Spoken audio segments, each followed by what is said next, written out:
My compliments to your mother, Emma said graciously, her tone sincere.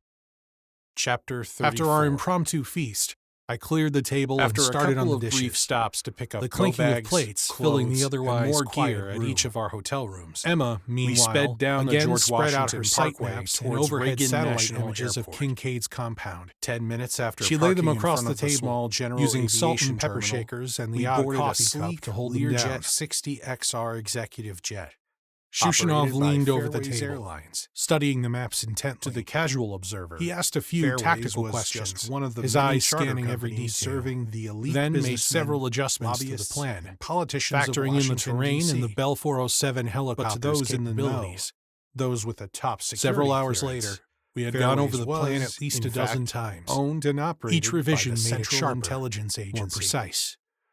The We flight agreed to crew, get a couple with of hours stern rest before expressions and launching from military the airport precision, at helped 0100. load our equipment into That the rear would put us baggage at our compartment. objective around 0400. The ever-present smell of jet the ideal fuel time filled for a the air surprise as the assault. powerful Pratt and When Whitney the engines enemy roared to would be life. most vulnerable. The noise was deafening, making conversation impossible. But that didn't matter. The crew knew better than to engage in idle chatter. They understood their role. Fly the damn plane, don't ask questions, forget everything they saw. Fairways was the modern-day equivalent of the old Southern Air Transport, which, in turn, had been modeled after the infamous Air America airline that had supported CIA covert operations from 1950 to 1976. Air America had gained particular fame during the Vietnam War years with its iconic motto, anything, anywhere, anytime. The inside of the jet was incredibly cramped and uncomfortable for an executive aircraft. The ceiling was far too low, making it difficult for Emma to stand up fully at 5'9". For me, at 6'1", it was downright impossible. There was a tiny galley in the front of the plane, just aft of the cockpit, a small fridge stocked with water and sodas, and a drawer full of snacks made up the extent of the in-flight dining options. A row of seats ran down each side of the narrow cabin. At the rear was a door leading to a minuscule bathroom that I had never known anyone to use. The plane was also notoriously difficult to fly. I once heard the pilots described it as a flying lawn dart, a reference to the ill-conceived children's toy of the 1960s and 1970s. The game consisted of 6 12-inch-long fin darts with pointed steel tips that kids would launch across a yard, hoping to land them point down inside a circular target. How anyone thought that was a good idea was beyond me. My friends and I had thrown them around the backyard with wild abandon, nearly killing each other in the process. One day, my childhood buddy Johnny Dinger had taken one to his left foot. The damn thing sliced right through his van sneaker, through his foot, and pinned him to the ground like a frog on a dissection table. He bled like a stuck pig, and we all caught hell from the neighborhood moms. Other kids across America hadn't been so lucky. The pilots had warned us that if the engines ever gave out, we'd auger in like a long dart. Not exactly reassuring. I had flown on this plane countless times during my tour on the security staff, moving the DCI around the country for meetings.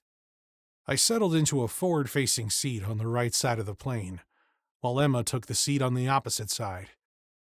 The plane could accommodate 8 passengers, but it would be just the 2 of us on this flight, with a crew of 2 pilots up front. I had called ahead to flight operations and given them our destination, Kendall Tamiami Airport, an executive airport located 18 miles southwest of Miami International. It was the perfect jumping-off point for our mission. We could hear the pilots up front talking to the control tower. As soon as air traffic control approved our flight plan, we were hurtling down the runway. The jet leaped into the air, and we headed south. What the Learjet lacked in comfort, it made up for in speed. The flight time would be just over 2 hours, barely enough time to scratch the surface of the task ahead. Normally, I'd seize the opportunity to grab some sleep. In this line of work, you never know when you'll get another chance. But tonight, there would be no rest. Not this time. We had a mission to plan. I sent a message to Stroganoff before we took off, I began. He'll meet us at the safe house in Miami. Fairways has prepositioned a Bell 407 helicopter for us. Fueled up, ready to go. It's equipped with internal auxiliary fuel tanks to extend our range. I would have preferred the Sikorsky S-70, the civilian version of the Black Hawk, but that bird requires 2 pilots. Stroganoff can handle the Bell solo. It'll be perfect for our needs. Great!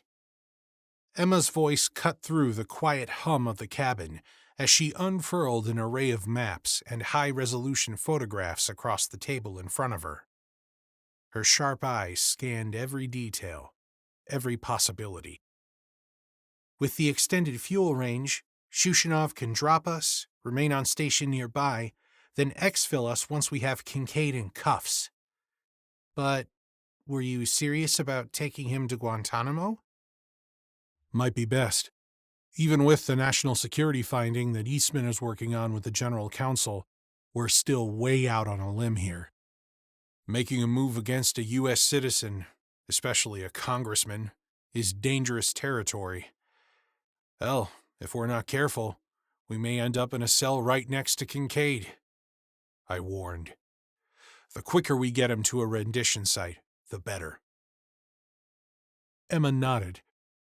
Keeping him on ice out of the country gives us some breathing room at least.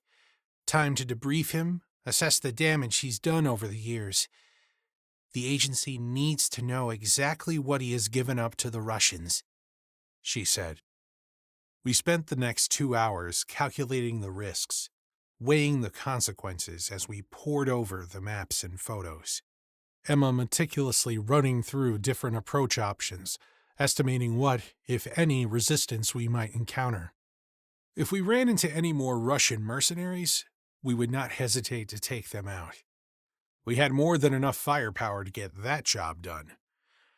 I thought it more likely that Kincaid would only be surrounded by nothing more than a few underpaid staffers and political hacks kissing his ass, scrambling to keep their jobs as he edged closer to his nomination for vice president.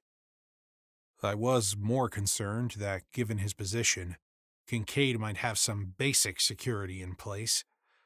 The last thing I wanted to do was to harm in any way Kincaid's staffers, or some poor Capitol Hill police officers who had been assigned to protect the asshole. We would carry some less-than-lethal options to deal with them if we have to. The wheels of our jet touched down with a squeal, leaving a black patch of molten rubber on the runway. As we taxied up to the General Aviation Terminal, I spotted another black Chevy Suburban through my window. Our ride to the safe house. A young man from the agency's Miami field office introduced himself as Hernandez and helped us load our gear into the back of the SUV. We rode in silence through several nearby neighborhoods before pulling up on the long driveway of a large house, 20 minutes from the airport. With boxy modern architecture and stark white stucco walls, it looked like a safe house straight out of the old Miami Vice TV show. Hiding in plain sight, I guessed. The driveway led to a 4-car garage. As we approached, the second door from the left opened up, and we drove right in. Hernandez pointed to a doorway and busied himself with unloading our gear, stacking the cases in one of the empty bays. Emma and I entered the house, and were immediately assaulted by the sounds of some god-awful EDM music and the unmistakable smell of braised beef. Stroganoff had beaten us to the safe house. We found the big Russian spy in the kitchen, toiling over a pot of noodles and strips of beef simmering in a pan. Dressed in jeans and a tight-fitting t-shirt, he had a hand towel draped over his shoulder and was stirring the pasta pot with one hand while swigging a Diet Coke with the other. He looked like any suburban guy hosting a dinner party. It surprised me he wasn't drinking a beer. "Evening, Major," I said as we entered. "Welcome, my friends!" Stroganoff shouted over the music. "You are just in time. The Stroganoff is almost ready. Although his choice of music was annoying, I had to admit the food smelled great. The rumbling in my stomach reminded me we had eaten little of anything all day. Emma gave me an amused look, but her repeated glances at the skillet betrayed her hunger as well. If rule number 1 on a mission was sleep when you can, a close second as rule number 2 was eat when you can. So we each eagerly pulled up a chair at the kitchen table. Shushanov ladled beef tips and cream sauce over a heaping serving of noodles and placed the plates before us. I thanked him and dug in. Delicious. The big man could cook. I hoped he flew a helicopter half as well. "This is delicious, Major," Emma proclaimed. "Where did you learn to cook like this?"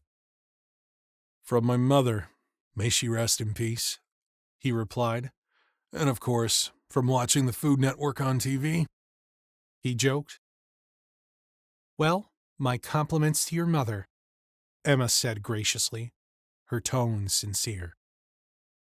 After our impromptu feast, I cleared the table and started on the dishes, the clinking of plates filling the otherwise quiet room. Emma, meanwhile, again spread out her site maps and overhead satellite images of Kincaid's compound.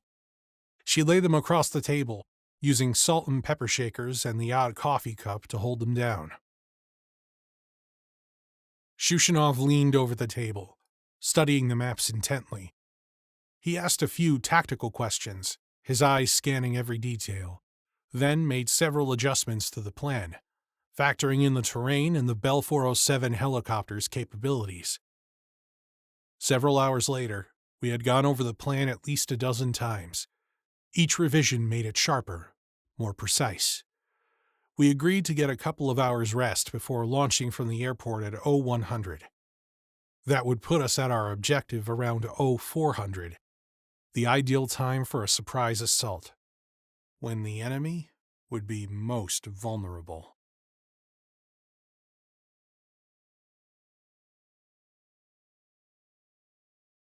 Chapter 35. The rotors of the helicopter beat the air above us, a steady, rhythmic thrum that vibrated through my bones. The Bell was painted a sleek matte black. No identifying logos, no tail numbers. A machine crafted for stealth and speed. Shushanov was in the pilot's seat, his hands steady on the controls, guiding us low across the moonlit waves. Once we crossed into international waters, he flicked a switch on the instrument panel, silencing the chopper's transponder. We were literally flying under the radar. The small island nations scattered throughout the Caribbean were notorious for their lack of sophisticated air detection, but we weren't taking any chances. We were going in without the usual military armament that Shushanov once carried into combat on his Black Hawk. No 50 caliber main gun, no twin 7.62 caliber miniguns, and no Hydra 70 rocket pods. Nothing to weigh us down. Instead, our Bell was fast and nimble. But that came at a cost. If things went sideways, Shushanov wouldn't be able to provide us with armed air support. That's not to say that the Bell was completely toothless. It was a mean surveillance machine, equipped with cutting-edge tech, from forward-looking infrared cameras to real-time satellite imagery and encrypted radio communications. Emma and I were each outfitted with a tracking beacon, allowing Shushanov to follow our every move. He would be our eyes in the sky. I sat in the chopper's rear, strapped into one of the forward-facing seats, my eyes scanning the vast blackness of the Caribbean below. I ran through the plan in my head, ticking off the details we had already covered in our pre-mission briefing. We'd be inserted about a mile from the compound, and then move through the jungle on foot under cover of darkness. Any closer to the estate, and we risked triggering sensors or alerting any sentries that Kincaid might have posted. Once we reached the compound, we'd breach the perimeter, defeat any security systems, neutralize any guards, and grab up Kincaid. Fast, clean, efficient. If everything went according to plan, we'd be back in the air before anyone even knew we were there. But in this line of work, things rarely went according to plan. Beside me, Emma sat motionless, her jaw clenched, her eyes fixed on some distant point. I could tell she was running through the same calculations, the same potential scenarios. What could go wrong? What will we do if the plan falls apart? No use worrying about all that now. We would soon find out. 5 minutes. Shushanov's voice crackled over the headsets. As the chopper descended, I leaned forward, staring out the side window as the island emerged from the dark horizon. A jagged silhouette barely visible against the ocean. Waves broke against the coral reefs and rocky shores, sending white foam spiraling into the air. Kincaid's compound lay nestled on the western edge, protected on one side by thick jungle and on the other by towering cliffs. On any other occasion, I would have considered it a hidden paradise, a perfect escape from the relentless drama of the modern world. Emma shifted beside me, checking her gear, methodically adjusting everything in its place. She lowered her night vision goggles with a quiet click and locked them into position, rifle at the ready. Spare magazines filled her tactical vest, and a suppressed pistol was holstered at her side. I double-checked my own kit, finding nothing amiss. We were as ready as we'd get. "You think he'll be expecting us?" she murmured, her voice a low. "Kincaid's not stupid," I replied. "He has to assume we are closing in on him, and he knows that he is most vulnerable in these last days before picking up Secret Service protection. The real question is whether he's got a bug-out plan. If he does, we'll need to move fast."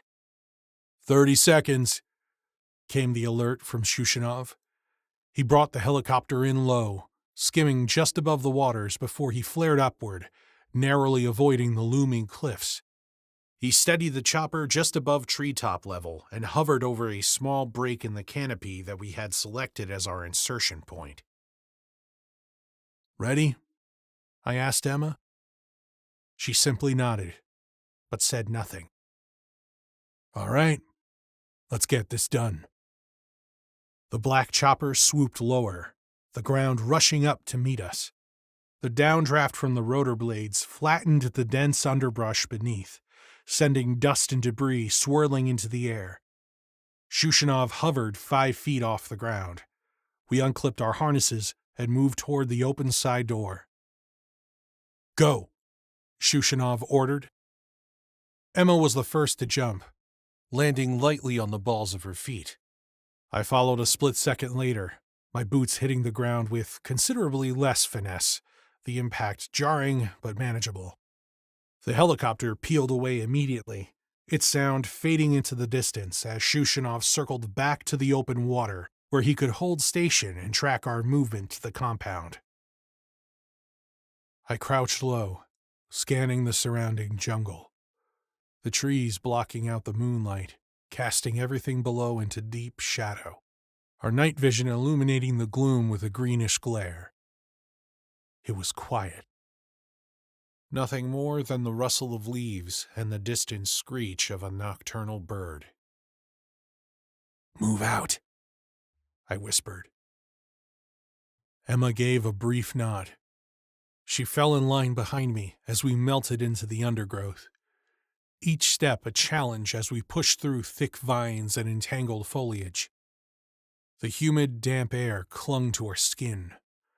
We moved quickly, but cautiously, using the decaying underbrush to muffle the sound of our approach.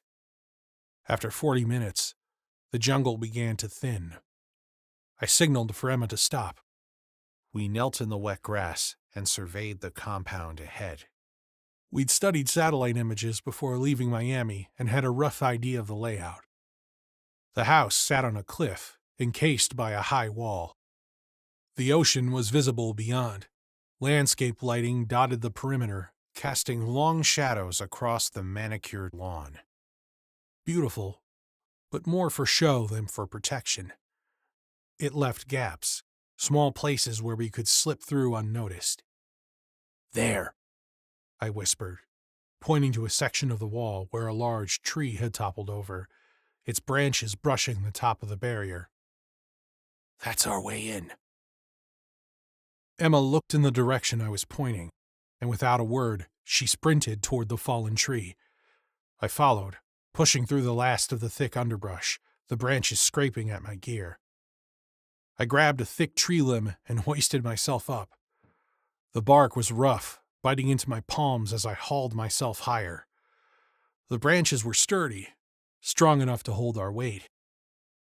Looking over the wall, the compound was silent, the only movement coming from the gentle swaying of some ornamental palm trees.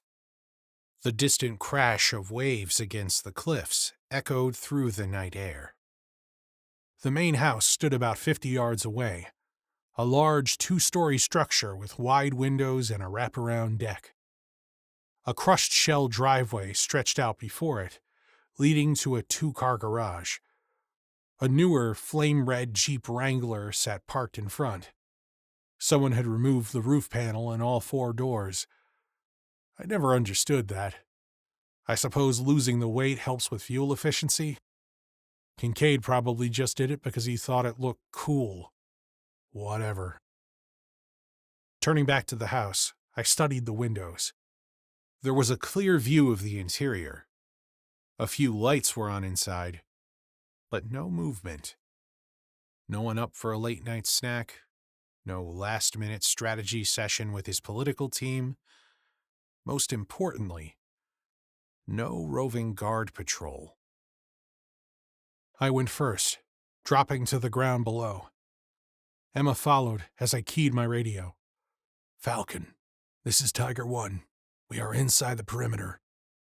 "Roger, Tiger 1, I have you on Fleur. No other contacts identified. You are clear to proceed." Shushanov's voice crackled over the comms, distant but reassuring. I nodded and pointed to a door on the deck. "Emma, you're up," I whispered, signaling for her to take the lead. She moved with practiced efficiency, SIG 517 in hand, ready for anything. I followed closely behind, my head on a swivel, MP7 at the ready. My finger rested lightly on the trigger guard. We kept to the shadows, easily avoiding the pools of light that dotted our path. Emma reached the door first, turning outbound and covering our rear. I tried the handle. It was locked. No surprise there. But what caught me off guard was the door itself. It was a damn hurricane door. Heavy-duty, 2.5 inches thick, with a solid fiberglass core and a steel-reinforced frame. Worse still, it had a high-quality deadbolt lock. I guessed it had a 3-inch throw that interlocked with the jamb. I should have expected this. "We could try another way in," I muttered under my breath. But I knew they'd all be the same. "God damn it," I whispered to Emma. "We're going to have to go loud. Hand me a breaching charge." Emma looked over my shoulder at the door, then turned toward the driveway. "Hold on a sec. I got an idea." She took off, running toward the Jeep. I watched her go. No clue what she was planning. She skidded to a stop on the loose shells, her boots crunching underfoot. Emma peered inside the Wrangler, reached up by the driver's side sun visor, and turned toward the garage doors. To my amazement, one of them started to open. Unbelievable. Emma ducked inside the opening door, disappearing from sight. I shook my head and sprinted across the lawn to follow. By the time I reached the garage, she was grinning like she'd just won the lottery. "You boys with your toys, always wanting to blow shit up," she whispered. "Try that one," she added, her finger pointing to a door that led into the house. I studied it. Basic door. Not reinforced. A simple lock, nothing more than a minor obstacle. No need to blow shit up. I pulled out my lockpick set. Within seconds, I had it open. The click of the lock echoed softly in the still air as we slipped inside, closing the door behind us. Flipping up our night vision goggles, we gave our eyes a moment to adjust to the dim light. We heard nothing. No alarms, no sudden movements, just the low hum of air conditioning and the occasional creak of wood settling. We were in a mudroom. Beyond, the kitchen stretched into view, sleek and modern, gleaming under the dim light. A few steps further was the family room, sparse, almost sterile in its minimalist decor. A single lamp cast a soft glow over a white leather couch and a glass coffee table. The kind of modern look you see in a high-end magazine. Definitely not a Caribbean island aesthetic. I wasn't a fan of his interior decorator. There was no sign of Kincaid. "He's here somewhere," I whispered, moving towards the hallway that would take us deeper into the house. "Stay sharp." Emma nodded as she slipped away and headed toward the stairs. We'd agreed that she'd search the second floor for Kincaid, and I'd take the main floor. I watched her creep up the stairs, then opened a door into what looked like a study. A blinking light from a computer screen cut through the darkness, casting a faint glow over the desk. I wasn't here to turn the place upside down. Not my job. We were here to find Kincaid, plain and simple. But a computer, especially one left carelessly open like this, was a temptation I couldn't ignore. Unlike Tucker, Kincaid had at least done the bare minimum and had password-protected the machine. Not a problem. Thanks to a thumb drive Mickey had given me. He said it contained NSA software that could crack even the most secure password systems. I plugged it in, my eyes scanning the room as the software did its magic. The room itself was undisturbed. Nothing out of place. No obvious clues that screamed KGB spy. The software beeped, pulling my attention back to the computer. The screen unlocked. I didn't have time to read every file. I hit the copy all icon of Mickey's secret squirrel software and downloaded everything. The computer geeks at Langley could deal with the details later. It was a long shot, but if we were lucky, they'd find hard evidence to confirm what we already knew. Kincaid was aircraft. I pocketed the thumb drive, just as a noise behind me broke my concentration. Spinning around with my gun raised, I saw Emma in the doorway. She hurried into the room, her face taut with urgency. "He's not upstairs," she whispered, "but I found his bedroom. Clothes on the bed, a suitcase half packed. He might be getting ready to bug out. No sign of anyone else in the house either. Someone had recently used the 3 other bedrooms, but they're all empty now. I guess his political people have headed back to Washington." "Better for us that they've left. No pain-in-the-ass witnesses to report we were here. Less collateral damage if things go south." I paused. "Let's go find this asshole and finish this." We moved through the rest of the first floor, room by room. Nothing. At the end of the main hallway, a set of double doors stood ajar, light spilling through the gap at the bottom. I reached for the handle, turning it slowly, and pushed the door inward, weapon ready. Finally, we found him.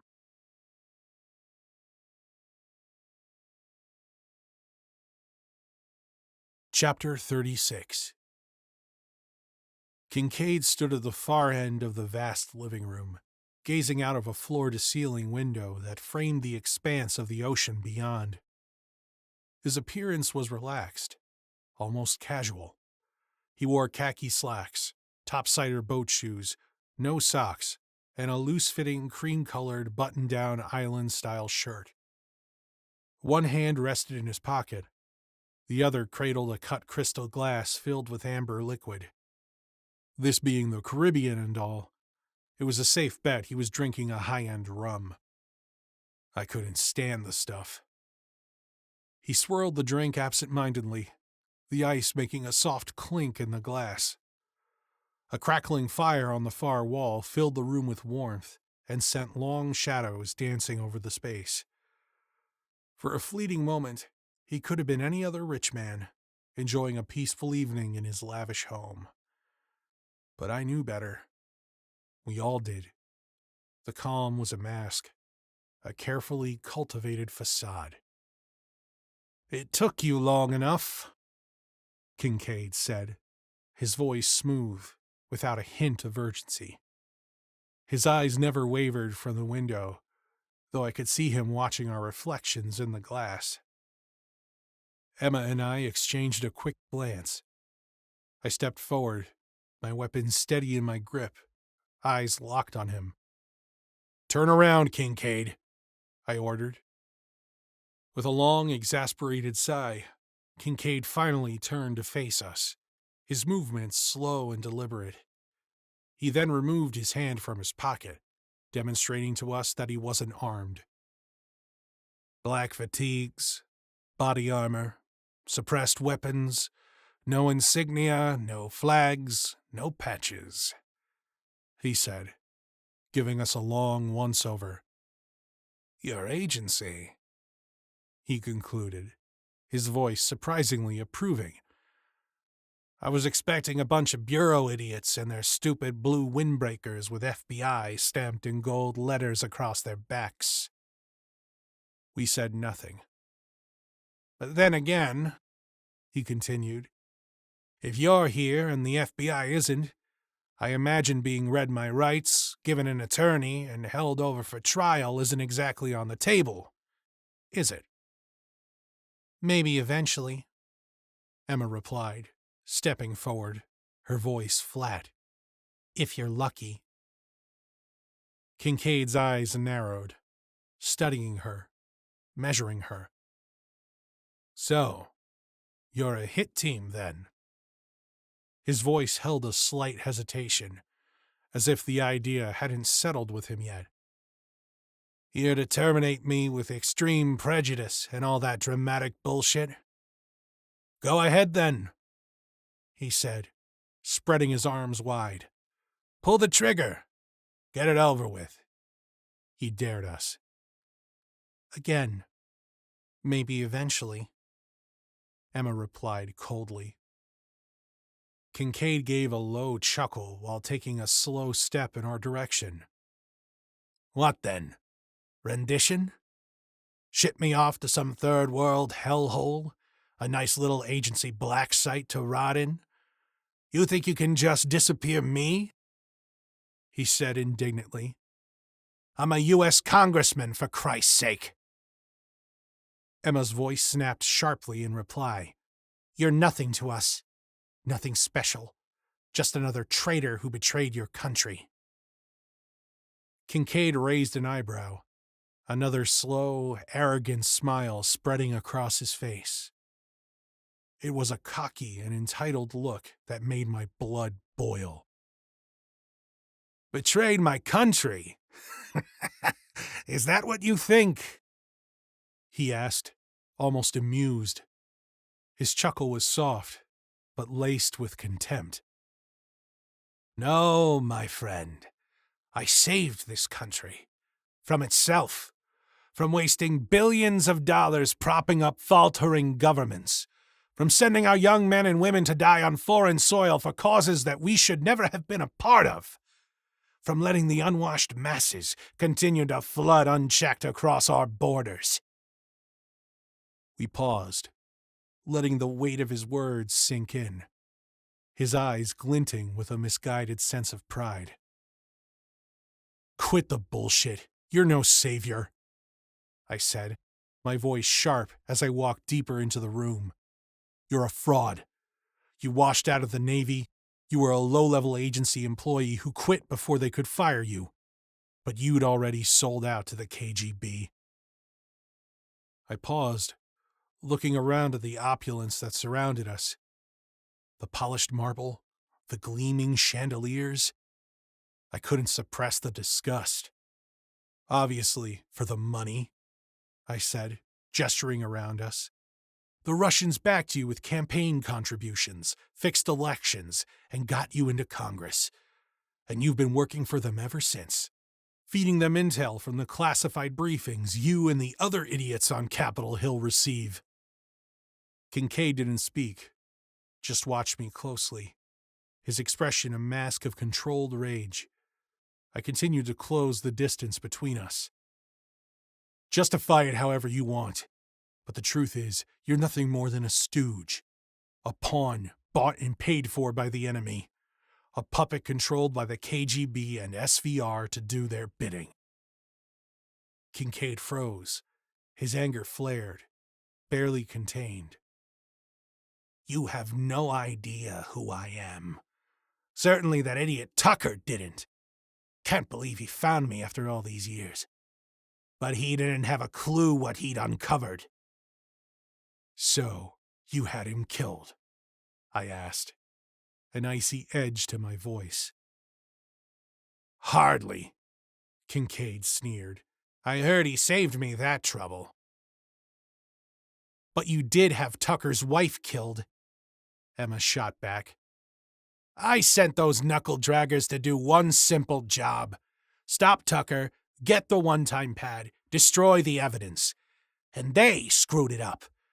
Can you believe that Tucker thought he could blackmail me? That fool wanted $100 million. Expected me or the SVR to just wire it into his account. The man was an idiot. His wife was just collateral damage. He waved a dismissive hand, as though it meant nothing. And then someone else from the agency started snooping around, screwing things up, taking out a couple of my men in the process. He then eyed us even more closely.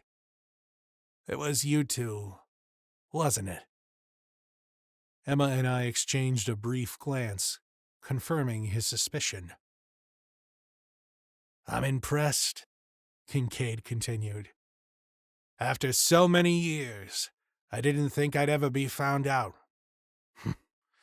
Maybe this vice president thing was a step too far. Put too much of a spotlight on me. It didn't help, I'll give you that, I said. Kincaid's eyes narrowed. It was never anything I wanted. I tried to stop it, but the party insisted. Bullshit, and spare us the excuses, Emma said, her finger firm on the trigger. Her eyes were cold and unyielding. Just admit it. Admit you're a traitor. Kincaid's eyes flickered between us. I would have expected him to try to talk his way out of it, to deny everything. I waited for the slump of his shoulders, for the weight of his own defeat to sink in, to see the resignation in his eyes, his final concession. It never came. He hesitated for just a moment, as if searching for a way out, but there was nothing. The room felt suddenly smaller, the air thick with tension, like something was about to snap. I'll admit nothing, Kincaid finally growled, his voice rough, a defiant spark still lingering in his eyes, other than to being a patriot. The words hung in the air, but they were empty, meaningless. He was only fooling himself. I took another step forward, pulling a pair of sturdy plastic flex cuffs from my belt. Turn around, I commanded. Put your hands behind your back. The radio crackled to life. Tiger 1, this is Falcon, came an urgent voice. I have a tango spotted 100 meters east of your position. Before I could process the report, the sharp crack of a gunshot split the air. The heavy bullet crashed through the hurricane-rated window with ease, sending shards of glass spiraling into the air. Kincaid's body jerked forward, his face twisting with an expression of disbelief, his mouth parting in a silent gasp. The bullet had struck him square in the back, the force of it propelling him toward us. Blood spread in a crimson bloom across his shirt, his chest torn open as the bullet exited and buried itself into the wall. The glass he'd been holding flew across the room, crashing into the fireplace, where it ignited with a fierce roar as the alcohol fed a growing pool of flames that swept across the room. "Sniper!" I shouted, instinctively dropping to the floor. Emma hit the ground next to me as a second shot splintered the wood paneling mere inches from where my head had just been. We scrambled for cover, the air around us filling with smoke from the expanding fire, which was now beginning to consume a couch. I rolled to my side, peering through the jagged shards of glass. The shot had come from somewhere outside, but in the thick darkness it was impossible to pinpoint its source. "Emma, we need to move!" I barked, my eyes flicking to Kincaid's lifeless body sprawled on the floor. His eyes were open and wide with shock. She didn't need to be told twice. We jumped to our feet and bolted down the hallway, my mind racing to process what had just happened. Kincaid was dead. Not an outcome I was particularly grieving, but it was the who killed him and why that gnawed at me. No time for questions, though. The sniper was still out there, and if we didn't act fast, we'd end up lying on the floor next to Kincaid. "Falcon, this is Tiger 1, I called into the radio. "We've been compromised. Our target's down. We need immediate extraction. Alternate LZ Site Bravo. We'll be there in 5 minutes. "Roger, on my way," came the calm reply, barely audible over the roar of helicopter engines. The sound was distant, but growing louder as Shushanov pushed the copter to its limits. We were at a tactical disadvantage, facing an unknown number of adversaries. One shooter at least, hidden in the shadows, probably more. Our best option was to bail out and keep the house between us and the shooter, using it as cover. He would have to reposition to get another shot at us, unless he had backup, in which case we were screwed. We'd find out soon enough. One thing was certain, we couldn't stay put. The house was filling with smoke, the shrill wail of a smoke detector slicing through the air. I crashed through the front door and sprinted past the red Jeep toward the compound wall. Emma was close behind. When we reached the wall, I boosted her up. She straddled the top, reaching down to pull me up after her. Looking back, the last thing I saw before I went over the wall was the silhouette of the house as it was engulfed in flames.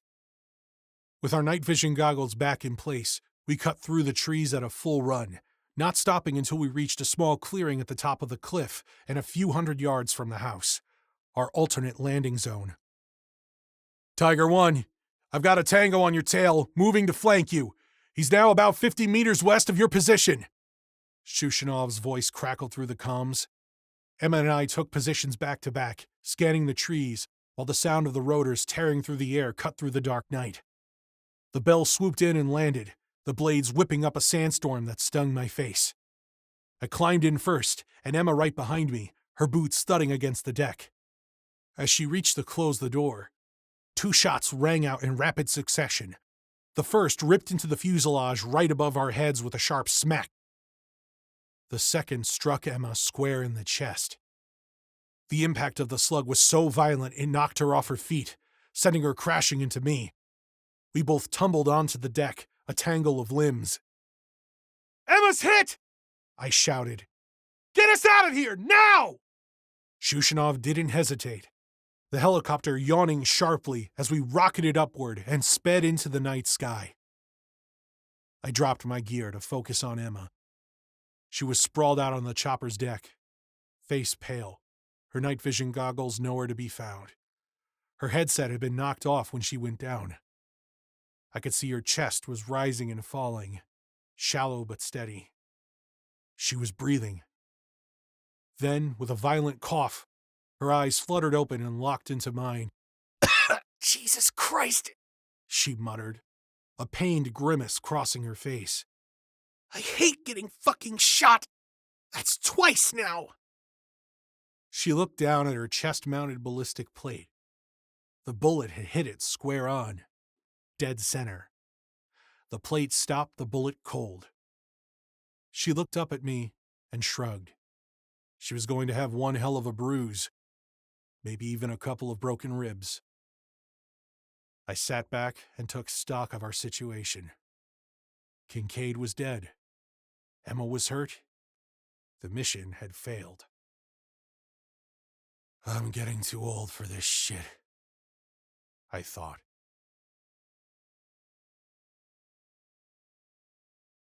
Chapter 37. Shushanov flew us back to Miami under a brooding sky. The engines hum a steady counterpoint to the storm brewing inside the cabin. I had told him to land directly at the Ryder Jackson Memorial Trauma Center. Emma needed to be checked out. She refused. Her refusal wasn't just a sharp no, it was a loaded warning. If Shushanov so much as circles near that hospital, she said, her voice low but steel-edged, it'll be you two who need a trauma center. Emma wasn't joking. The woman was furious, and she was armed. Shushanov and I exchanged a glance. Rational men know when to pick their battles and when to surrender outright. This was the latter. We'll land at the airport, I said quickly, which seemed to diffuse the situation. Shushanov gave me a slight nod, banking the chopper gently to set up an approach to Kendall Tamiami Airport. We touched down near the Fairways Learjet that had brought us to Miami just a day ago. The jet gleamed under the morning sun. We peeled off our body armor. Sweat clung to our skin as we stripped away the tactical gear and tossed it all into the chopper, along with our weapons. Alex stood by the helicopter, wiping the grime and sweat from his face with the back of his hand. His eyes betrayed a flicker of weariness. You two sure know how to keep things interesting, he said. I'll ferry this thing to Homestead for repairs. You two better get out of here while you can. Emma and I shook his hand and climbed aboard the jet. Once inside the cabin, the door hissed shut behind us. Emma collapsed into one of the leather seats, letting out a long sigh. You okay? I said, dropping into the seat across from her. The adrenaline was finally ebbing, leaving behind an ache in my muscles and a gnawing sense of unease. She nodded, but her eyes were distant, lost in a maze of thoughts I wasn't sure I wanted to navigate. Yeah, she said, though the words sounded hollow. We were soon airborne, hurtling back toward Langley and toward the consequences of a mission that had spectacularly imploded. This is going to get ugly, I said. Emma didn't speak. She simply nodded and pulled out her encrypted laptop. She was soon hunched over it, typing out a terse after-action report. I followed suit, my fingers moving stiffly over the keyboard, recounting every moment in the cold, detached manner required for these kinds of reports. Sent directly to Eastman, the summaries would serve as a prelude to the coming storm of interrogations once we hit D.C., I thought bitterly. The 7th floor suits would be ready and waiting to pick apart every decision, every mistake. They'd ask the same questions a dozen different ways, not because they wanted answers, but because they wanted someone to blame. And that someone was going to be us. To make matters worse, the television networks, cable outlets, and every click-hungry internet news site were abuzz with breaking reports of a mysterious fire at Kincaid's secluded vacation compound. Speculation about his fate was spreading faster than the flames that had consumed his estate. I pressed back into my seat, rubbing the bridge of my nose as a headache threatened to take hold. Perfect. Just what we need. The press turning this into a circus. The only thing more dangerous than our own internal investigations was endless public scrutiny. Emma glanced up from her screen, her expression unreadable. Do you think the press will link this shit show to us? She asked. I shook my head, though I wasn't as certain as I tried to appear. We left nothing behind. No prints, no trail, no trace that we were there. Except the fire, she said pointedly. That wasn't us, I replied, though I knew how hollow the words sounded. It didn't matter who struck the match. What mattered was what was left behind. The fire was ripping when we bailed out. Every inch of that place was burning when we left. If the fire kept up, it would have consumed everything, including Kincaid, leaving nothing but ash. The jet hit a patch of turbulence, jolting us both in our seats. Emma's laptop clattered softly against the table, and she caught it with a quick hand. Her calm exterior didn't waver, but I could see the tension in her clenched jaw.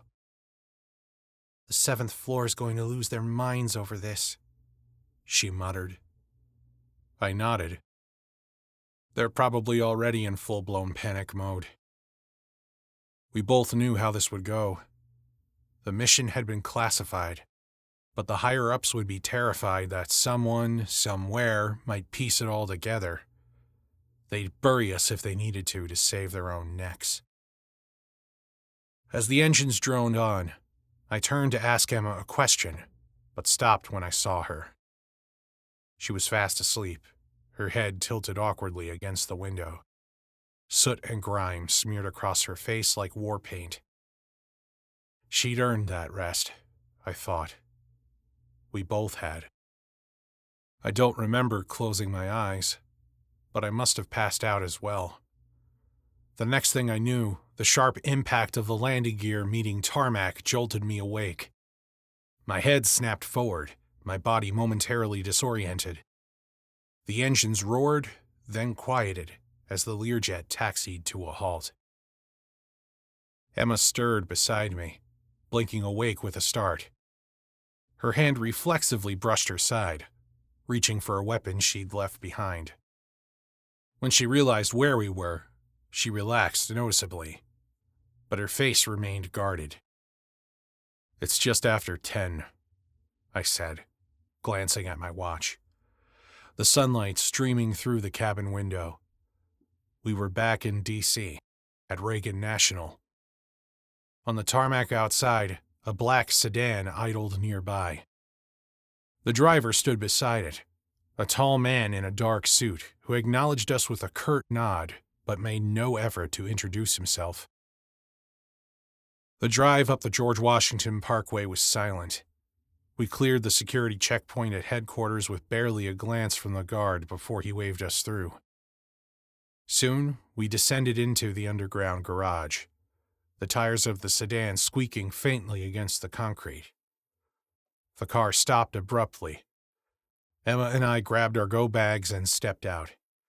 We headed straight to the ready room to shower and change. The place was empty. No agents preparing for their next assignment. Nobody cleaning their weapons or exchanging war stories or cracking jokes. Not a soul in sight. Emma's footsteps slowed, her eyes scanning the room. "Where is everyone?" she muttered. "They're isolating us," I said, setting down my bag. "We're on our own until they decide whether or not we screwed up."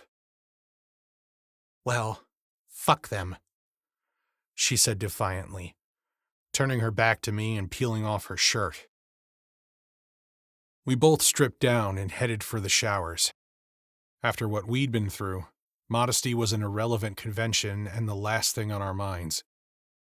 The hot water was a small mercy, scalding away the grime, the sweat, and just enough of the disappointment to let me breathe again. 10 minutes later, I stood in front of the locker room mirror, towel around my waist, feeling almost human. The steam curled lazily around me, thick and humid, as I ran a hand over my stubbled jaw. The reflection in the mirror was not a pretty one. Dark circles under my eyes, and an increasing amount of gray in my hair. Emma emerged from the shower room, her hair dripping, clad in a sports bra and boy shorts. The faint fluorescent light did nothing to soften the deep purple bruise spreading across her chest and midsection, a souvenir left from the bullet that had nearly ended her life. "Let me check that," I said. She waved me off without a word, her expression a mix of exhaustion and defiance. I let it go. We dressed quickly, neither of us in the mood to talk. She moved stiffly as she pulled on her clothes, wincing slightly with each motion. Feeling somewhat refreshed, we finally sat down on the couch to catch our breath. For a fleeting moment, there was peace. Just the sound of our breathing and the dull thrum of distant activity echoing through the building. It lasted about 2 minutes.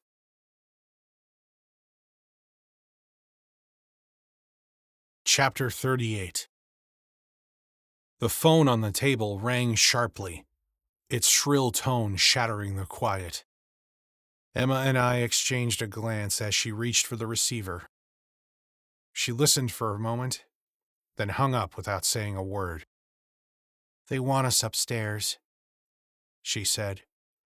Of course they did. No rest for the damned. We were being summoned to meet with the director of security, our boss. They weren't wasting any time. I knew what they had in store for us, and it wasn't going to be pleasant. The Office of Security prided itself on its thoroughness. The debriefing was going to be grueling. They always were, but this one would be worse. Much worse. Rum Cay had been a disaster, and they'd want answers about every detail of the operation and every decision we made. The entire mission would be dissected in excruciating detail. Day 1 will be the toughest, I thought. I'd sat through countless after-action assessments during my career, usually leading the interrogation, once or twice as the target on the wrong side of the table. I preferred the former. I torn people apart during the questioning, pressing them until their stories frayed at the edges, until the truth, or something resembling it, spilled out. It turned out that upstairs was really a windowless room, one level down in another sub-basement. A uniformed SPO had met us in the ready room and escorted us down to make sure we found our way. I was pretty sure that he posted up to stand guard outside the room after we went in. A two-way mirror dominated one wall. Undoubtedly, there was a video camera and 2 or 3 other people watching us from the other side of the glass. The only furnishings were a cold steel table and 4 chairs that were bolted firmly to the polished concrete floor. Overhead, a single fluorescent bulb hummed, casting harsh shadows that fractured across the room. Beneath the table, I spotted a stainless steel drain. Not unusual for rooms like this, I thought grimly, my mind wandering back to another room, one just like this, in Guantanamo Bay. I wasn't entirely sure that Emma and I wouldn't end up there ourselves if the next few hours and days didn't go our way.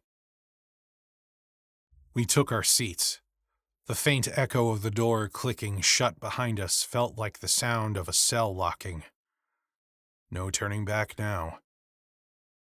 Directly across the table, Sarah Jane Hampton, the director of security, sat with the calm authority of someone who held the upper hand and knew it.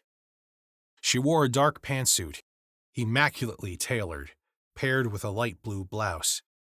Tasteful gold jewelry, small earrings, and a delicate bracelet added an understated elegance. a stark contrast to our present setting. Her dark brown, shoulder-length hair framed a face marked by time and experience. Hampton's eyes locked into mine, unflinching, dissecting. Sarah Jane always had that way about her. We had started out together, once rookies fumbling through the same training class at the farm. Her career had clearly taken a far more successful trajectory than mine. I'd always thought of her as a friend, an ally, someone I could trust. But not today. Today, she was both judge and jury. I hoped not the executioner as well. Next to her sat Jennifer Eastman, her face unreadable. If Sarah was to be the scalpel, Eastman was the sledgehammer. I had seen their dynamic work in the past. Mr. Hunter, Miss Mitchell? Hampton began formally, her voice clipped and professional, betraying no hint of familiarity. We've read your preliminary reports. Now we want to hear it directly from you. But first, her attention shifted to Emma. Miss Mitchell, we understand you sustained a gunshot wound. Are you all right? Do you require medical attention? Emma straightened in her chair, her face calm, composed. No, ma'am. I think I'll live. Hampton's eyes lingered on Emma, scrutinizing her for a moment longer.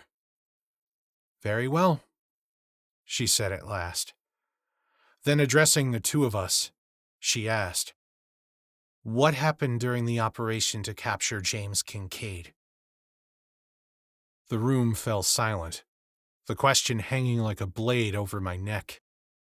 I turned to look at Eastman, silently seeking confirmation to proceed. She had classified the operation as top secret SCI, strictly need to know. And while Hampton was my superior, the rules were the rules. You may speak freely, Mr. Hunter, Eastman said, her tone crisp. Director Hampton has been read in on the operation. I nodded slowly, organizing my thoughts. If Director Hampton has been briefed on the operation, then I'll assume she's also up to speed on the investigation we conducted into Chief Tucker's death and the attack on his wife. An investigation that eventually led us to suspect Congressman Kincaid's involvement. We determined he was a long-term KGB SVR asset, embedded since Yurchenko's redefection back in 1985. Hampton nodded, her expression unreadable. She had been part of the frantic search for Yurchenko after his defection went off the rails and he had vanished into the Georgetown night. Go on, she said. I glanced at Eastman again, looking for even the slightest sign of hesitation on her part. There was none. She was ice cold. The Ice Queen. I pressed forward. Deputy Director Eastman sanctioned an operation to capture Kincaid while he was out of the country, at his estate in the Bahamas. The General Counsel and the DCI approved the mission following the establishment of, and under the authority of, a special national security directive. As I paused, I thought I caught just a fleeting expression of discomfort in Eastman's otherwise ironclad demeanor. Emma sat quietly beside me, her face a mask of stoicism as I detailed the hurried planning that had gone into the mission. The low-level flight to the island, our stealthy approach to the estate as we made our way through the jungle.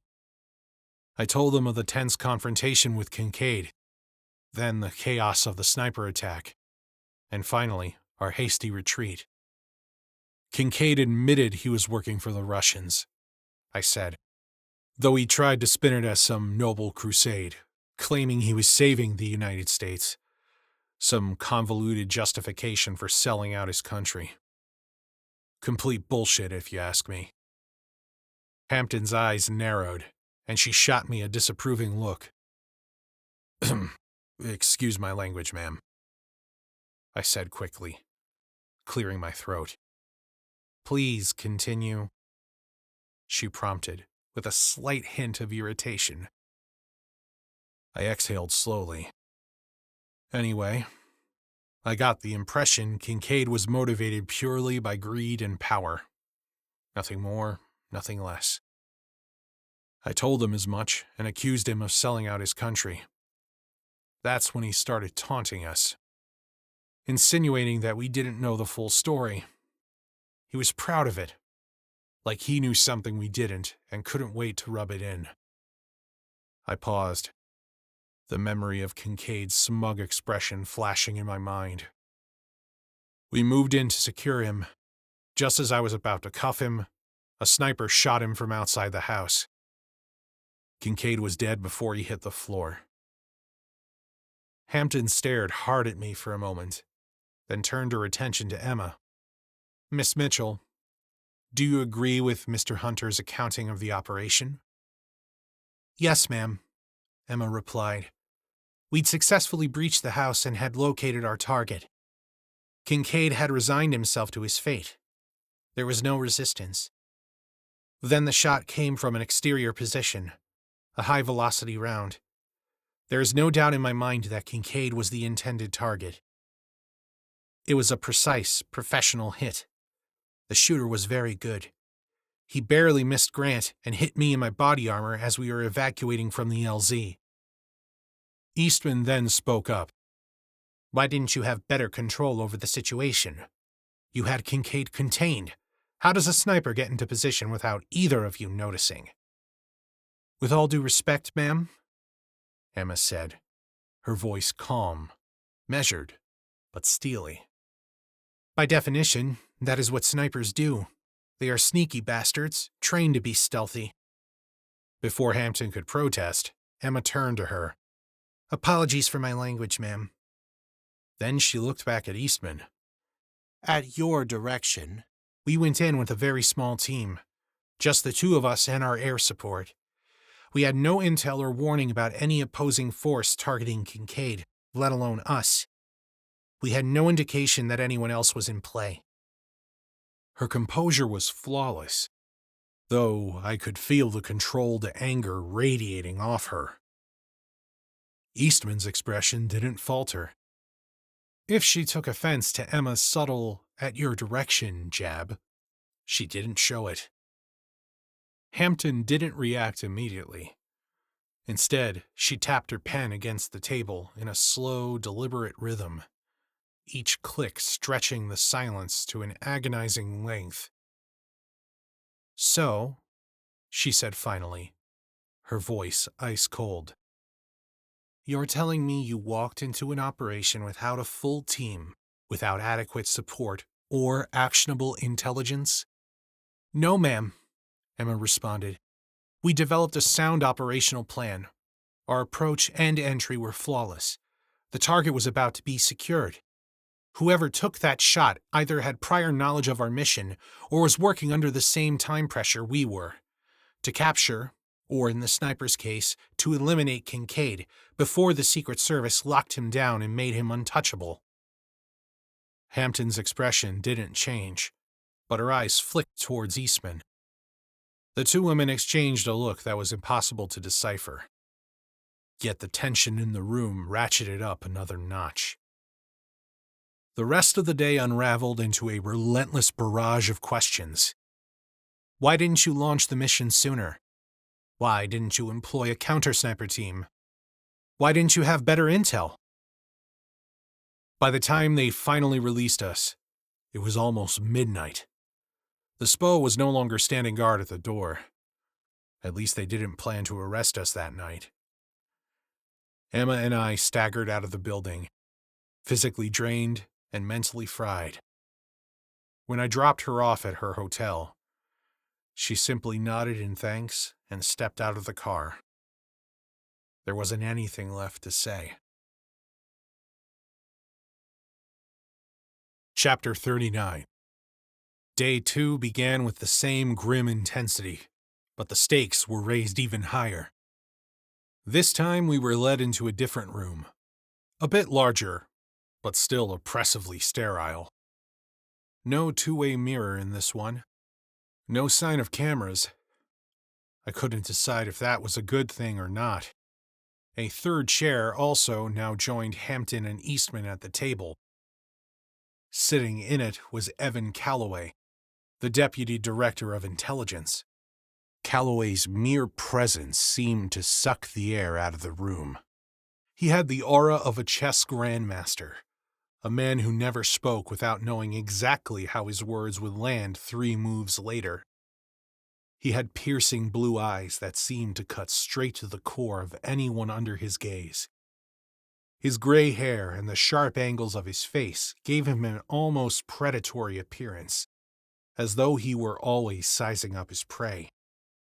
Everyone at the agency knew of Calloway's reputation. He didn't demand respect. It was simply a given, earned over a long and illustrious career. When Calloway spoke, people didn't just listen. They obeyed. The interrogation resumed almost immediately, this time with a sharper edge, if that was even possible. Hampton drilled deeper into the operational planning, her questions coming rapid fire, covering the same ground we had gone over the night before. She was probing for inconsistencies. Meanwhile, Calloway said little. He sat rigidly in his chair, his calculating gaze moving between us, watching, assessing. His silence was more unnerving than Hampton's barrage of questions. It felt like he could spot a lie before you even thought about telling it. But we had nothing to lie about. Eastman played her part, her questions precise and laced with the subtlest undercurrent of accusation. "Let's talk again about the timing of your assault," Hampton said, flipping through a series of photos scattered across the table. "Why did you choose to move in when you did? The timing seems a bit off, given Kincaid's profile and the likelihood that he had eyes on him." Was she fishing, or did she know something? I couldn't tell, but I kept my face neutral. "As Grant explained yesterday, we had a timing problem," Emma said. "It's precisely because of Kincaid's high profile that we had to act quickly. Once nominated as vice president, the Secret Service would have assumed responsibility for his protection. Our window was closing. He was only going to be out of the country for a short time. The longer we waited, the greater the risk of losing the opportunity to grab him." Hampton nodded slowly. "A valid concern," she allowed, her expression unreadable.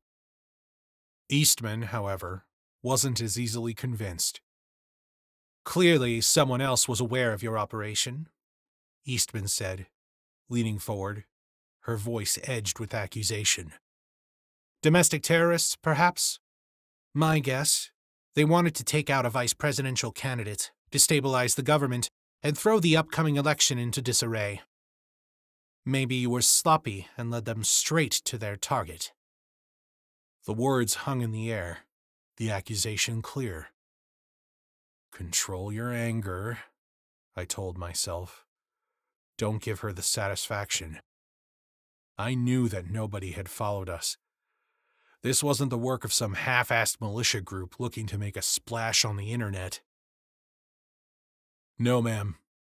That's not possible," I replied firmly, my fists clenched beneath the table.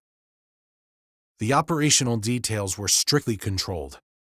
Nobody but myself, Emma, and our pilot had any information on the launch time, the destination, or the target's identity. Eastman said nothing. She stared at me blankly and scribbled something in her notebook. The rest of the day unfolded like the first, question after question, each one meticulously designed to trip us up. They were probing for contradictions, but we were rock solid. By the time they had asked the last question, we felt like we had run a marathon through a minefield. Day 3 was different. They postponed the interrogation until late afternoon, leaving us with a long, agonizing wait to consider our fate. What was taking so long? Were they building a case against us, or just savoring the suspense? The questions churned in my mind as the hours dragged on. When we finally entered another debriefing room, it was clear the atmosphere had shifted. The usual tension had eased. Hampton and Eastman were there as always, but today Calloway occupied the head of the table. His posture was rigid, his expression calm but commanding. It was obvious that this was the endgame. "Let's wrap this up," Calloway said. His sharp eyes moved deliberately across the room, landing on me. "After reviewing all the evidence and your official accounting, it's clear that the operation was compromised by factors outside of your control. The sniper attack could not have been anticipated.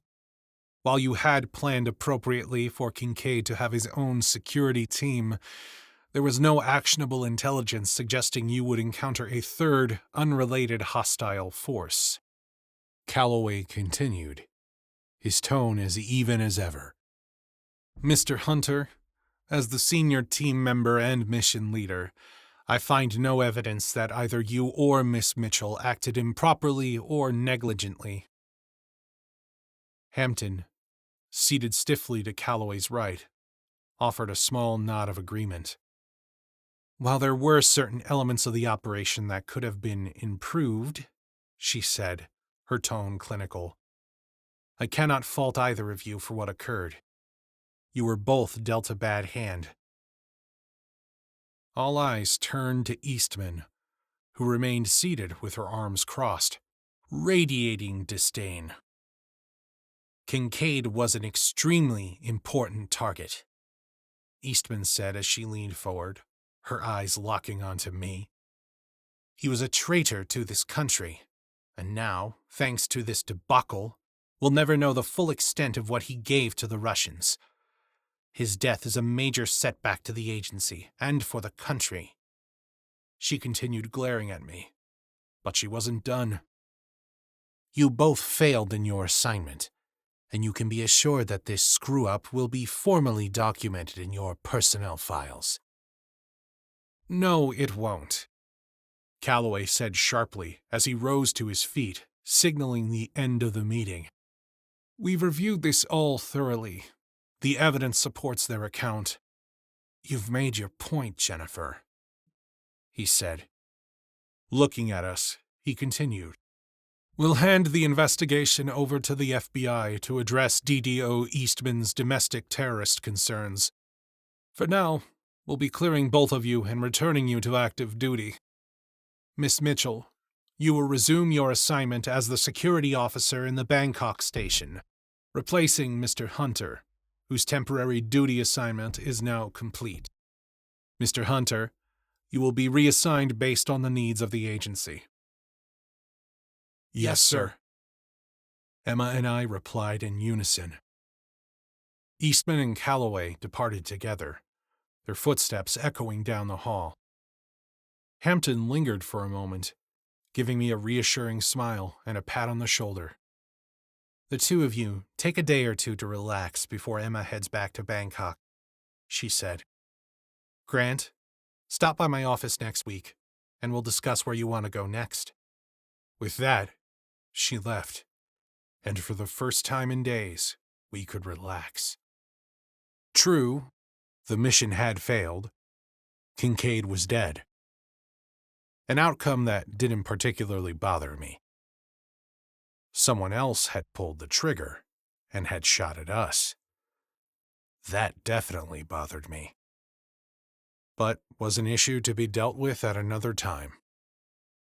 For now, we would leave it to the counterintelligence guys to pick up the pieces and try to unravel what Kincaid had done and to assess the damage he'd left behind. Emma let out a deep sigh, then looked at me and grinned. "I need a drink."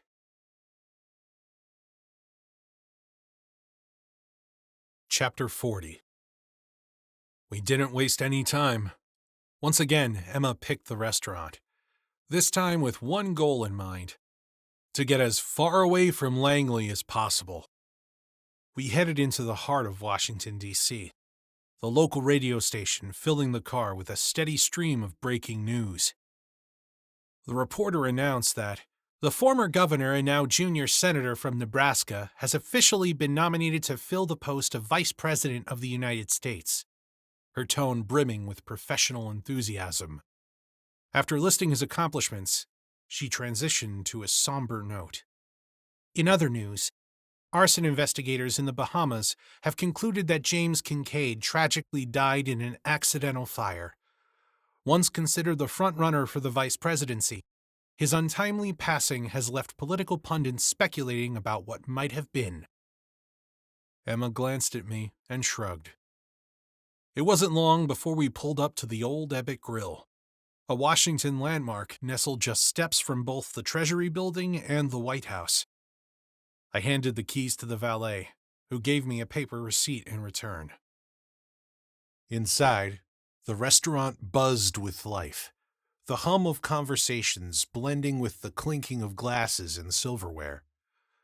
The Friday night crowd was in full swing, congressional staffers blowing off steam after a long week, tourists soaking in the charm of old-time Washington, D.C., and the occasional politician meeting with constituents from back home.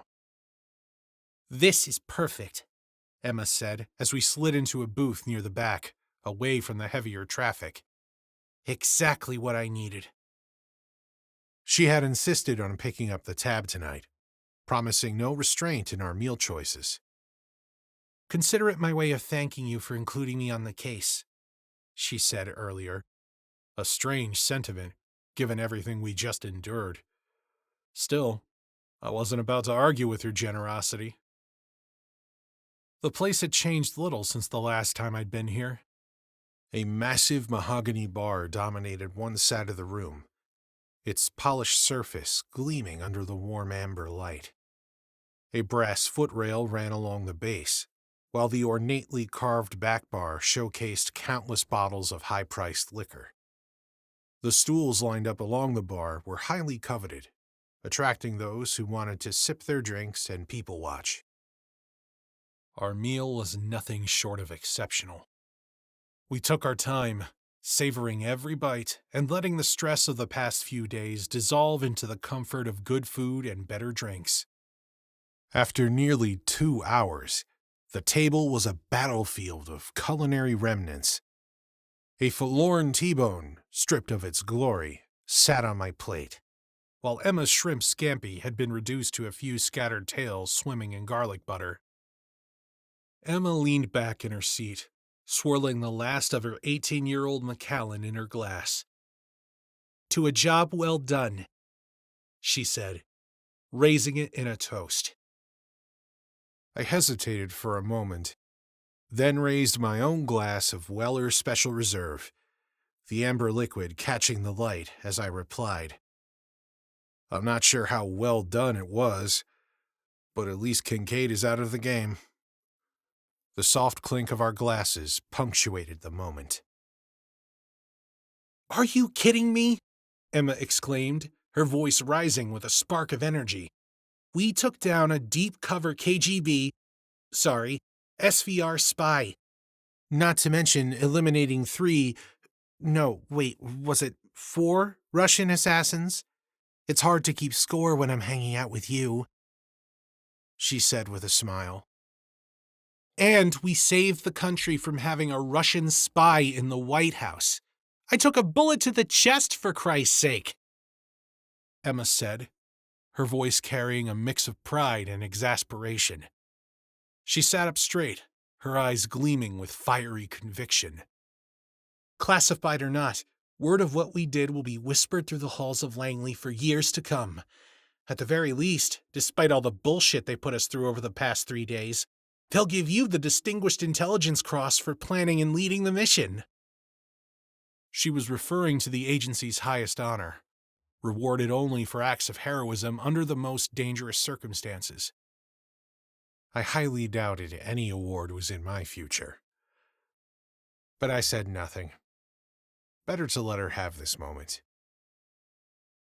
"I'll be able to choose any assignment I want," she continued, the energy in her voice unflagging. "Best of all, I won't have to buy my own drink in any bar near an overseas station. We'll be legends." She laughed as she raised her glass again. "Thank you so much for involving me in this case, for trusting me with the mission." We toasted once more. I drank deeply, enjoying the bourbon's slow, comforting burn. There's an old saying that no battle plan survives first contact with the enemy. That had certainly been true for us. Whoever had taken out Kincaid was still out there, and the threads of this case were far from untangled. But that was a worry for another day. Tonight, another bourbon is what I needed, and nothing more. Emma set her glass down. She looked at me, truly happy and content. "You know, I almost forgot how much I love this place. It's got that old-school charm," she said, as she took in the warm wood paneling and the timeless atmosphere. "Yeah," I replied, glancing around the room. "It does have a certain elegance to it. Beth and I had our wedding reception here." The words slipped out before I could stop them. Damn it. The moment they hung in the air, Emma's expression faltered. Her eyes searched for mine. "Oh my God," she exclaimed, her voice barely above a whisper. "I can't believe I did this again." "You do have a certain talent for picking restaurants," I said with a laugh. "Too bad you don't have the same knack for lottery tickets. We'd both be rich." Emma rolled her eyes at me. "Well, no one is perfect. But seriously, why didn't you say something? I would have picked another place. Although, honestly, Grant, is there any spot in the D.C. area that you and Beth didn't frequent?" "Very few," I admitted, taking another sip of bourbon. "Beth is an amazing cook, but she also loves trying new places. We made it a habit of checking out every new restaurant in the city. Anyway, it was a great wedding," I said, thinking back to that day. The ceremony was at the Christ Church in Old Town Alexandria. We have a townhouse down there. I always loved the history of that church. There's a pew marked where George Washington worshipped, another where Robert E. Lee used to sit. Emma leaned forward slightly. Her interest piqued.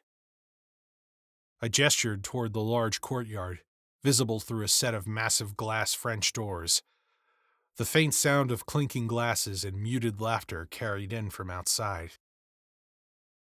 The reception space out there? Packed. Over 250 people. I think I knew about 20 of them. The rest were friends of Beth's parents, the wedding her mom never had. But that's a story for another time. What I do remember is having to explain why the director of Central Intelligence and his security detail were at my wedding. You know, because I was undercover. Emma gasped, her eyes wide. "The DCI came to your wedding?" "He did. And his detail that night? All rookie agents. The senior ones didn't want to work. They wanted to party." I chuckled, shaking my head at the absurdity of it all. Since Beth was open as an agency employee, we came up with a cover story. We told everyone that she had invited the DCI because she worked in protocol and knew him from all the award ceremonies. It worked, but let's just say it wasn't one of our best ideas. Word got out, and suddenly every blushing bride on the 7th floor started sending the DCI wedding invitations.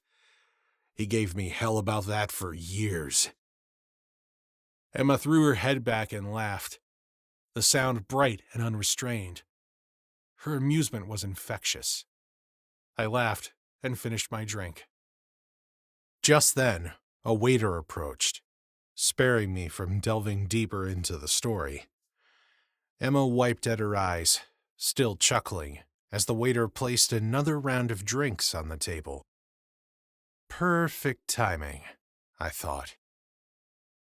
"Can I interest you two in the dessert menu?" the waiter offered. "The pastry chef is outstanding. We have a selection of cakes, cookies, mud pie, creme brulee, and homemade ice cream." "Ice cream!" Emma exclaimed, her face lighting up with childlike excitement. The waiter blinked, momentarily confused by her outburst. Here we go, I thought. I knew exactly where this was headed.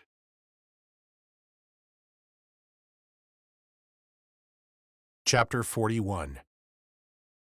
Emma ordered a scoop of vanilla for each of us, topped with chocolate sauce. The waiter retreated to put in the order. For a while, we sat in comfortable silence, sipping our drinks and soaking in the warm, lively ambiance of the restaurant. The quiet buzz of conversation, the clinking of glasses, and the soft hum of jazz in the background wrapped around us like a cozy blanket. When the ice cream arrived, Emma dug in with enthusiasm, her spoon moving quickly as she savored every bite. Finally, she fixed me with a determined look, her eyes sparkling with mischief. "Okay, Hunter, spill it," she demanded, pointing her spoon at me. "You've been promising me the story of how ice cream got you fired from the director's protective staff. Now's as good a time as any." I chuckled, shaking my head as I studied the bourbon in my glass.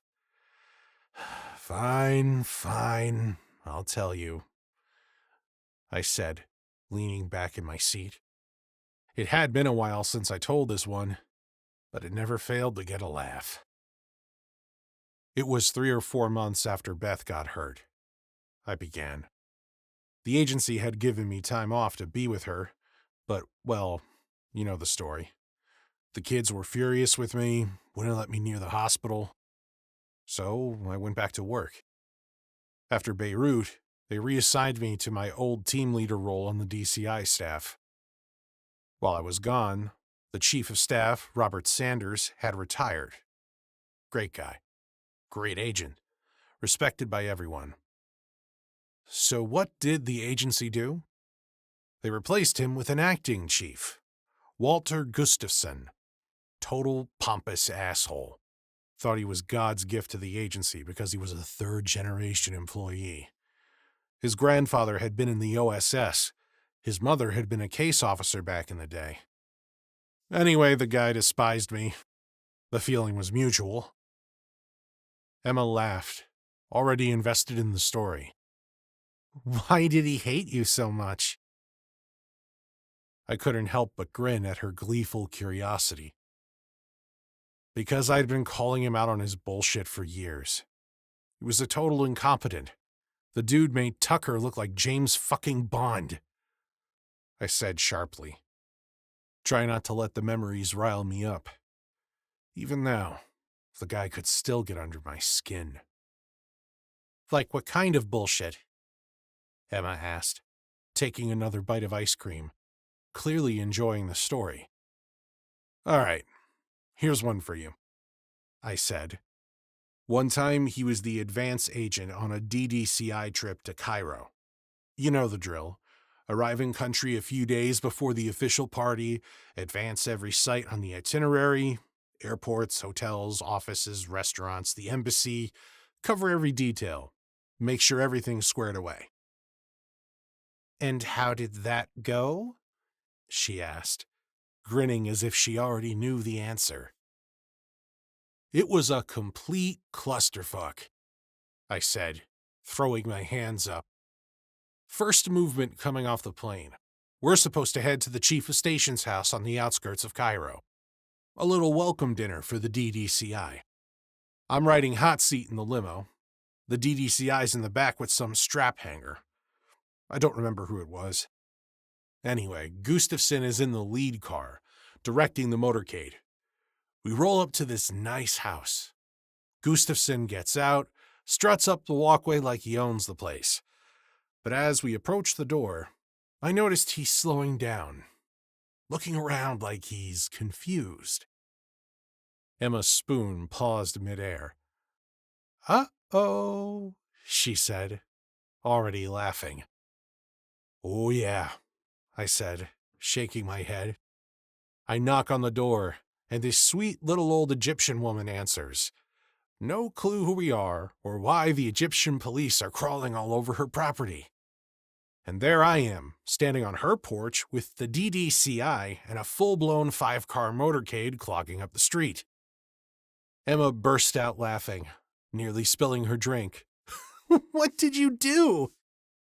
Well, I turn around, and Gustafson is gone, vanished into thin air. He led us to the wrong house and bailed the second he realized it. Turns out, he never even advanced the residence. He spent the day touring the pyramids in Giza instead. Later, he claims someone gave him the wrong address. Total bullshit. Truth was, he didn't even bother to check. "And the DDCI?" Emma asked, her grin wide. "Embarrassed and pissed," I said. I got an earful all the way to the actual house 5 blocks over. Emma was laughing by the time I finished the story. Her laughter light and genuine. "That's hysterical. But what about the ice cream?" "Patience, young grasshopper, I'm getting to that." Her confused look told me everything I needed to know. She'd never watched reruns of Kung Fu, the classic 1970s television show. God, I'm getting old. "So I'm back on the staff, working the midnight shift," I continued. "I volunteered for mids, thinking it would give me time to visit the hospital during the day, assuming the kids would let me." Nearby, a waiter approached the next table over with a slice of cake lit by a single birthday candle. Their group burst into a spirited rendition of Happy Birthday, their voices carrying over the din of the restaurant. Emma and I both paused, glancing their way before refocusing on our conversation. Turning back to her, I said, "When we were up in the DCI suite, I didn't show you, but just down the hall from his office is an executive dining room. It's got a full-blown commercial kitchen, top-of-the-line cooktops, ovens, refrigerators, freezers, you name it." "Seriously?" Emma asked. "I had no idea." "Yep," I replied. "The guys pulling mids would head down to the executive kitchen to make coffee with the big fancy machine they've got in there. The thing is a technological marvel, but it practically required a degree in mechanical engineering just to get it to spit out a single cup of coffee." Emma chuckled, already sensing where this might be going. "But here's the thing. I'd never spent any time in the kitchen or touched that machine. As you are well aware, I don't drink coffee." "I can definitely attest to your aversion to drinking or wearing coffee," Emma joked. "Exactly. You would have been a good character witness for me," I replied. "So one day, I pulled the double, working mids and rolling straight into the morning shift. We'd just come back from running the DCI down to the White House for his morning intelligence briefing with POTUS," I said, referring to the President of the United States. Chapter Emma 42. nodded, clearly intrigued. We sat in I silence step off the for a elevator moment. with the director, and there's Then Emma Gustafson, started laughing losing again, his her shit. shoulders shaking as she tried He's to catch her yelling, breath. flailing his arms, screaming "I can't believe incoherently you got about fired melted over ice cream. The director she gives said. me this Her "good laughter luck was with that" infectious. look, and Though I disappears noticed into his she office. conveniently ignored the Like part the where entire I'd shit show nearly was my committed problem murder. now. That's Emma gotta be chuckled, first. shaking her head. Yeah, Gustafson well, is holding a let's duty just say he schedule, deserved it. waving it around like it's a And smoking nobody ever gun, questioned me demanding about it to know again. who worked mids the night Funny thing before. is, I Of don't course, think anyone ever found I was out the who only one actually still used the there coffee because I was machine. pulling a double. Everyone else The had gone evening home. stretched on, So and we naturally, lingered over our I'm the drinks and scapegoat. dessert. He's pointing Trading fingers, war stories, parking and laughing at the accusations. absurdities of past missions. I paused, taking The another bourbon sip of flowed bourbon. freely. The memory was so Eventually, vivid, it might as well have Emma set her happened glass yesterday. down and glanced at her watch. Apparently, the Her night expression before, shifted. the fancy tinged coffee with machine in the reluctance. executive kitchen shorted out. It's getting late. That tripped the GFI We should circuit, probably killing head power out. to the freezer. The result? I nodded. A couple of gallons Though of the slow homemade buzz ice of cream alcohol that the in my executive veins chef made the had idea made of for the moving DCI far less had appealing. completely melted. Pistachio Yeah, caramel, you're right. if I remember correctly. I admitted. Emma Feeling the effects giggled. of the bourbon more than I cared to. Oh, but honestly, Driving was I out of can't the blame question. him. I do love me some You want me to pistachio call a ice cream. cab? Exactly. Emma shook her head. That was the problem. So Give did the me the DCI. keys, I she said with said, a laugh. standing and Gustafson holding out was her hand. frothing at the mouth, You've ranting had about a bit how too I much to must have drink. done it. He claimed I'll that I was drive. careless, that I didn't take my argue. responsibility seriously, that I made the entire She settled staff the look bill. bad. I let her No matter pay how without much I protest. protested that I don't drink coffee, There's fair. I've never touched that machine. had made I her don't even an know how to agency turn the damn legend, thing after on. all. He wouldn't listen. I insisted on leaving a generous shook tip my with head at the the waiter before we absurdity stepped of out it all. into the cool Washington He night. just kept going, yelling The that he was streets going were to have quieter my now. ass. His The arms were city waving finally all over the winding place, down. spittle flying from his the hum lips. of distant traffic Finally, blended with the I had occasional enough. snatches of laughter I just and turned and walked conversation away. from late-night revelers. You just I handed the walked claim away? ticket to the valet, Emma asked. who nodded and took off in Clearly a not jog towards convinced. some distant lot. I did.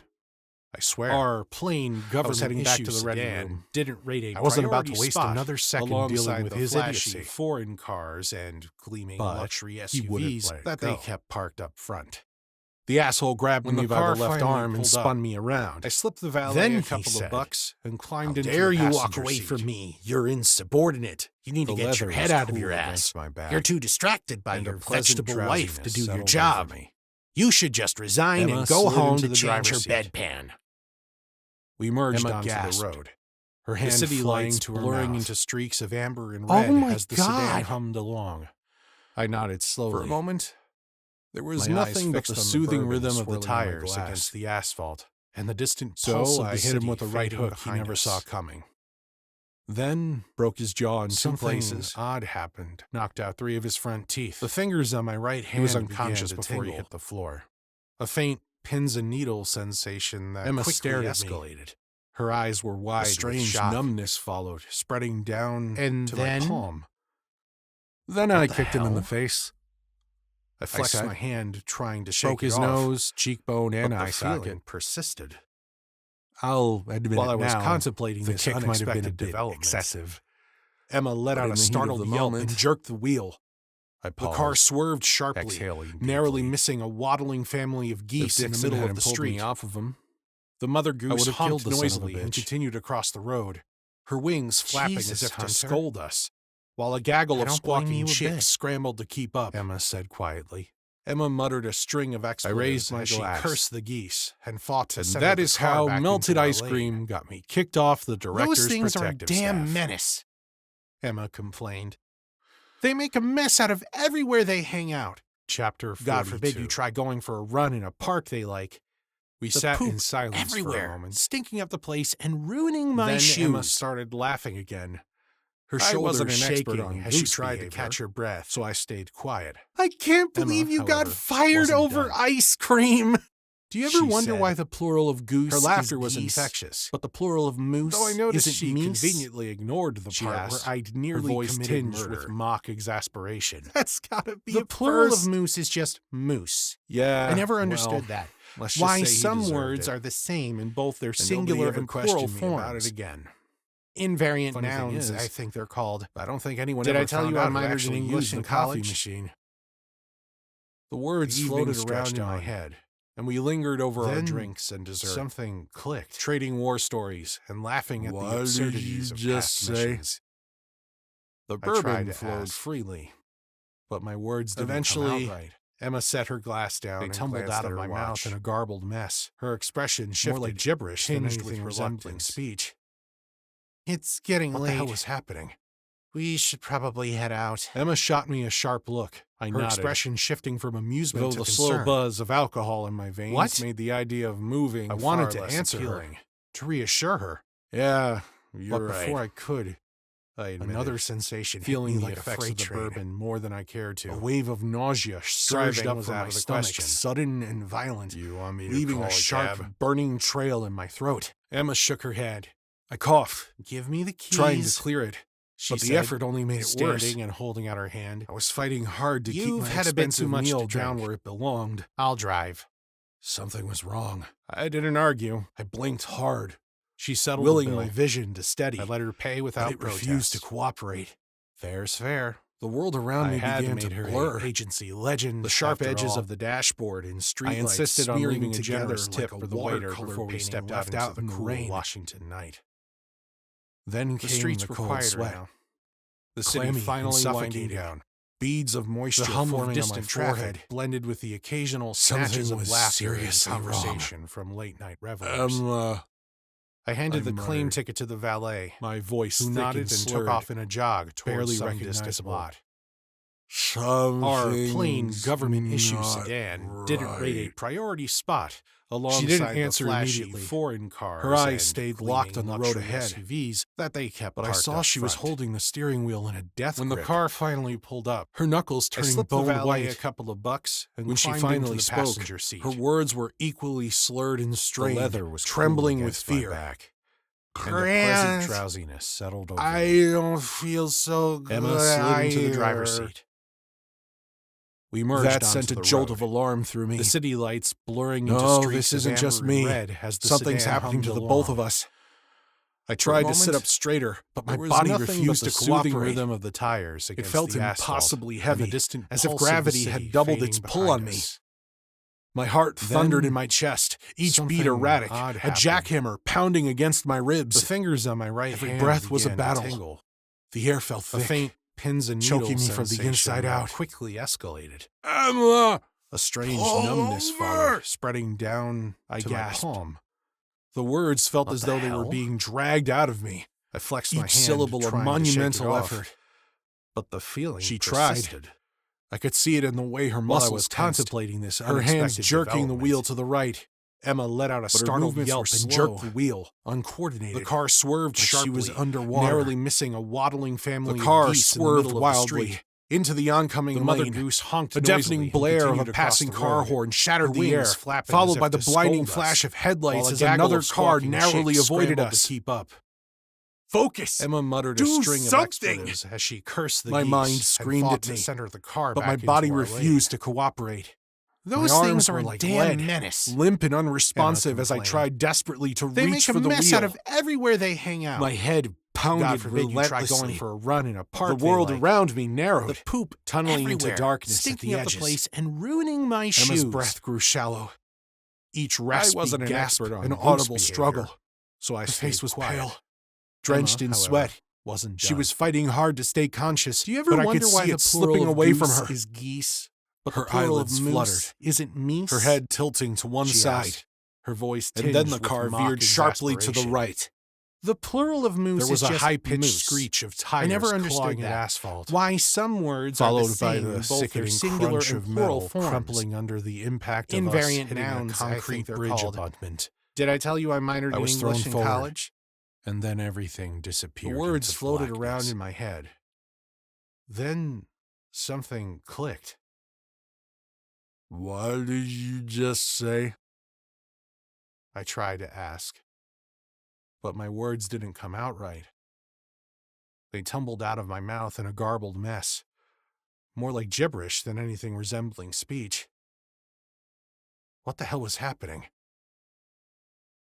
Emma shot me a sharp look, her expression shifting from amusement to concern. What? I wanted to answer her, to reassure her. But before I could, another sensation hit me like a freight train. A wave of nausea surged up from my stomach, sudden and violent, leaving a sharp, burning trail in my throat. I coughed, trying to clear it, but the effort only made it worse. I was fighting hard to keep my expensive meal down where it belonged. Something was wrong. I blinked hard, willing my vision to steady, but it refused to cooperate. The world around me began to blur. the sharp edges of the dashboard and streetlights smearing together like a watercolor painting left out in the rain. Then came the cold sweat, clammy and suffocating, beads of moisture forming on my forehead. Something was seriously wrong. I muttered, my voice thick and slurred, barely recognizable. Something's not right. She didn't answer immediately. Her eyes stayed locked on the road ahead. But I saw she was holding the steering wheel in a death grip, her knuckles turning bone white. When she finally spoke, her words were equally slurred and strained, trembling with fear. Grant, I don't feel so good either.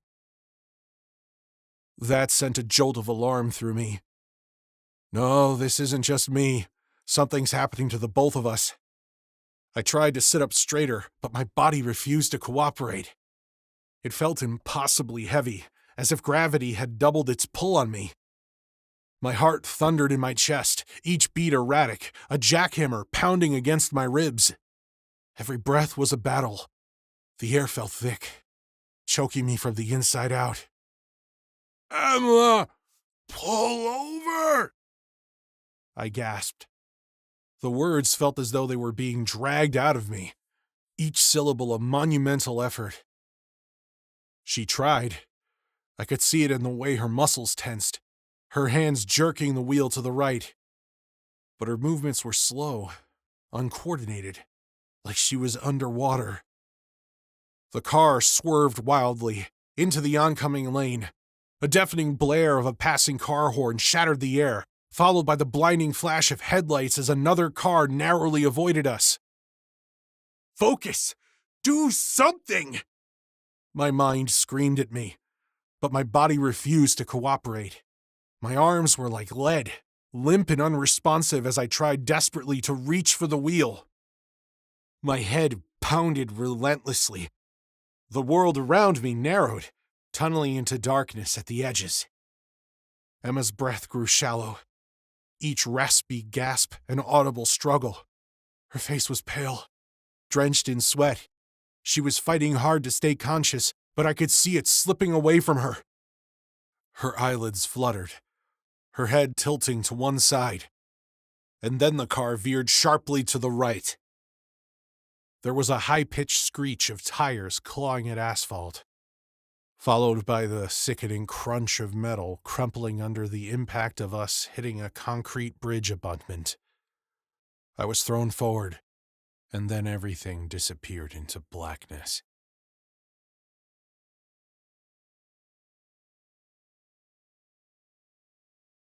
Chapter 43. When I finally came to, it felt like surfacing from the bottom of a deep, black abyss. There was no gradual ascent, no gentle return to consciousness. Just a sudden, jarring explosion of light, sound, and pain that slammed into me all at once. Every sound was deafening. I squeezed my eyelids shut, trying to block out the pain. After a moment, the first noise I could distinguish was an irritating, repetitive beeping. A steady, rhythmic pulse that matched the sluggish, uneven thud of my heart. Beyond that, there was another sound. A low, mechanical whoosh, whoosh, whoosh, which was interrupted only by the occasional murmur of distant voices. I tried to move, but my body refused to cooperate. It felt like an elephant was sitting on my chest. Every attempt to shift was futile, like trying to push through wet cement. My arms and legs were sluggish and unresponsive. My throat was raw and dry as sandpaper. Each swallow sent a searing pain down my neck. It took me a moment to realize that something invasive had been forced down my windpipe. I couldn't speak. I could barely think straight. My breaths came in shallow, mechanical gasps, synchronized with the steady whooshing sound. Something was doing the breathing for me. A machine. When I managed to turn my head slightly to the side, the room came into clearer focus. I was surrounded by medical equipment. A monitor to my right displayed the jagged rhythm of my heartbeat. Tubes snaked out of machines and disappeared into my body. One to an IV drip connected to my left hand, others leading to points I couldn't yet see or feel. I glanced down at my right arm. A thick bandage, stained with a patch of blood that had seeped through the gauze, was wrapped around my forearm. There was something on my face, pressing against my skin. Another bandage? Maybe. I couldn't tell. The room smelled of disinfectant and sickness. A sterile odor that did nothing to mask the faint metallic tang of blood lingering in the air. Another wave of nausea rolled through me. With the tube down my throat, it registered that throwing up would be difficult, if not impossible. I squeezed my eyes shut again, willing the sensation to pass. Fragments of memory rushed in, jagged and disjointed. I could recall the dinner at old Ebbett's, the laughter, Emma relentlessly teasing me about ice cream. Then the sudden onset of symptoms, the tingling in my fingers, the pain in my chest. And then it hit me. The car. The crash. Emma! Again, I tried to speak, but the words wouldn't come. The tube down my throat made sure of that. My tongue felt thick and useless, my mouth bitter with the chemical taste of antiseptic and stale air. I felt trapped, unable to do anything but lie there and listen to the beeping of the machines. It felt like an eternity before someone finally noticed I was awake.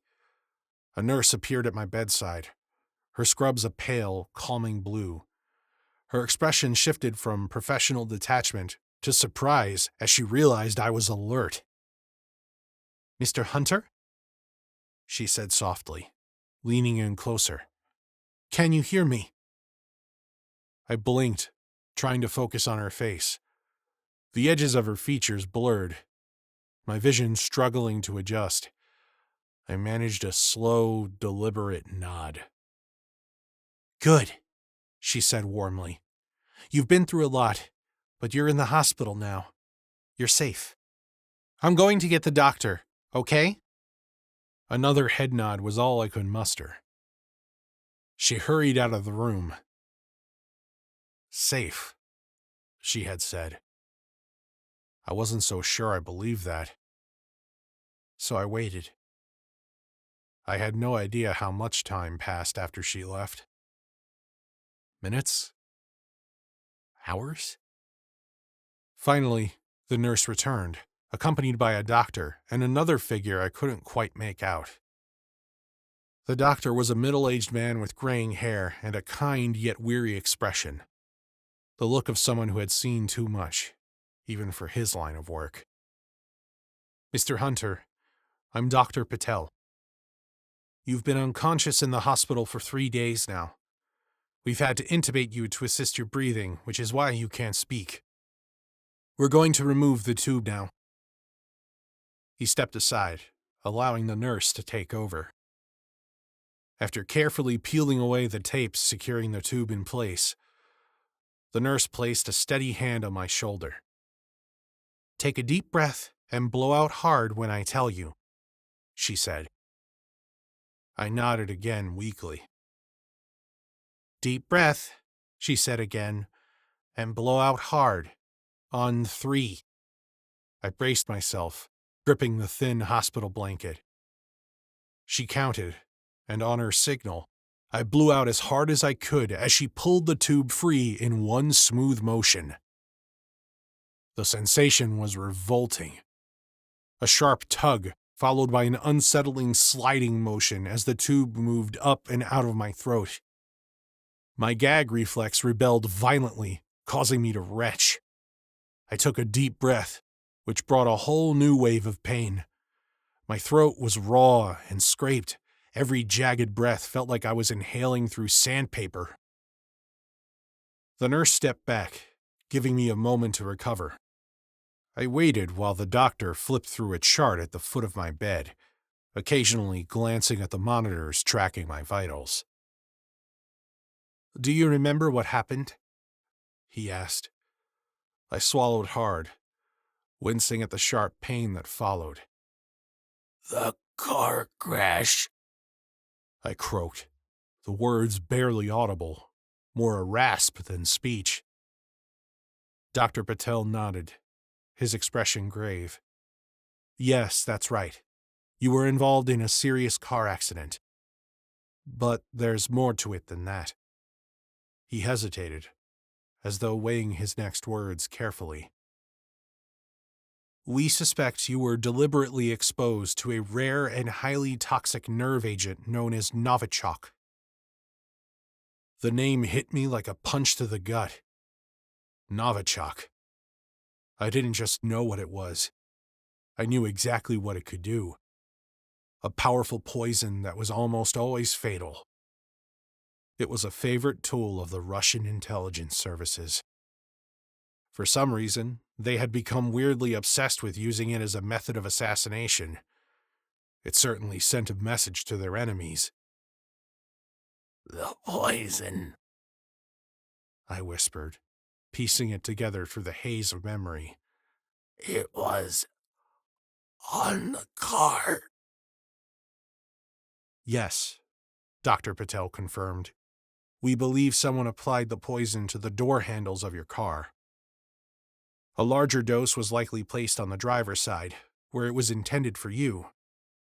But since your partner, Miss Mitchell, was driving..." His voice trailed off, but the weight of his words crashed into me like a sledgehammer. Emma. She'd been driving. She took the brunt of it. Where is she?" I forced out, though the sinking dread in my chest told me I already knew the answer. A long, suffocating silence filled the room. Dr. Patel's eyes dropped, and the nurse busied herself with rearranging equipment, her movements overly precise. Neither of them answered. Finally, the other figure in the room stepped forward. It took a moment for me to recognize him. Tony Brigadini. His usually sharp, no-nonsense demeanor was gone. "Grant, I'm sorry, man. Emma didn't make it. She died the morning after the crash. She was badly hurt in the accident, but might have pulled through if not for the poison. There was just too much of it." I didn't respond. Emma was gone, and it was my fault. Again. "We only figured out it was poison because of a call I got earlier that night," Tony said. "A valet at Old Ebbitt dropped dead in the parking lot. A paramedic treating him was suspicious of his symptoms. He said that the fire department had just completed some required Homeland Security training on chemical hazards and poisons. I caught the case and was sent to investigate. A few minutes later, we got the call about your crash. The first officers on the scene found an Old Ebbitt valet stub on the windshield of your car. That's when I told the doctors to check for poison."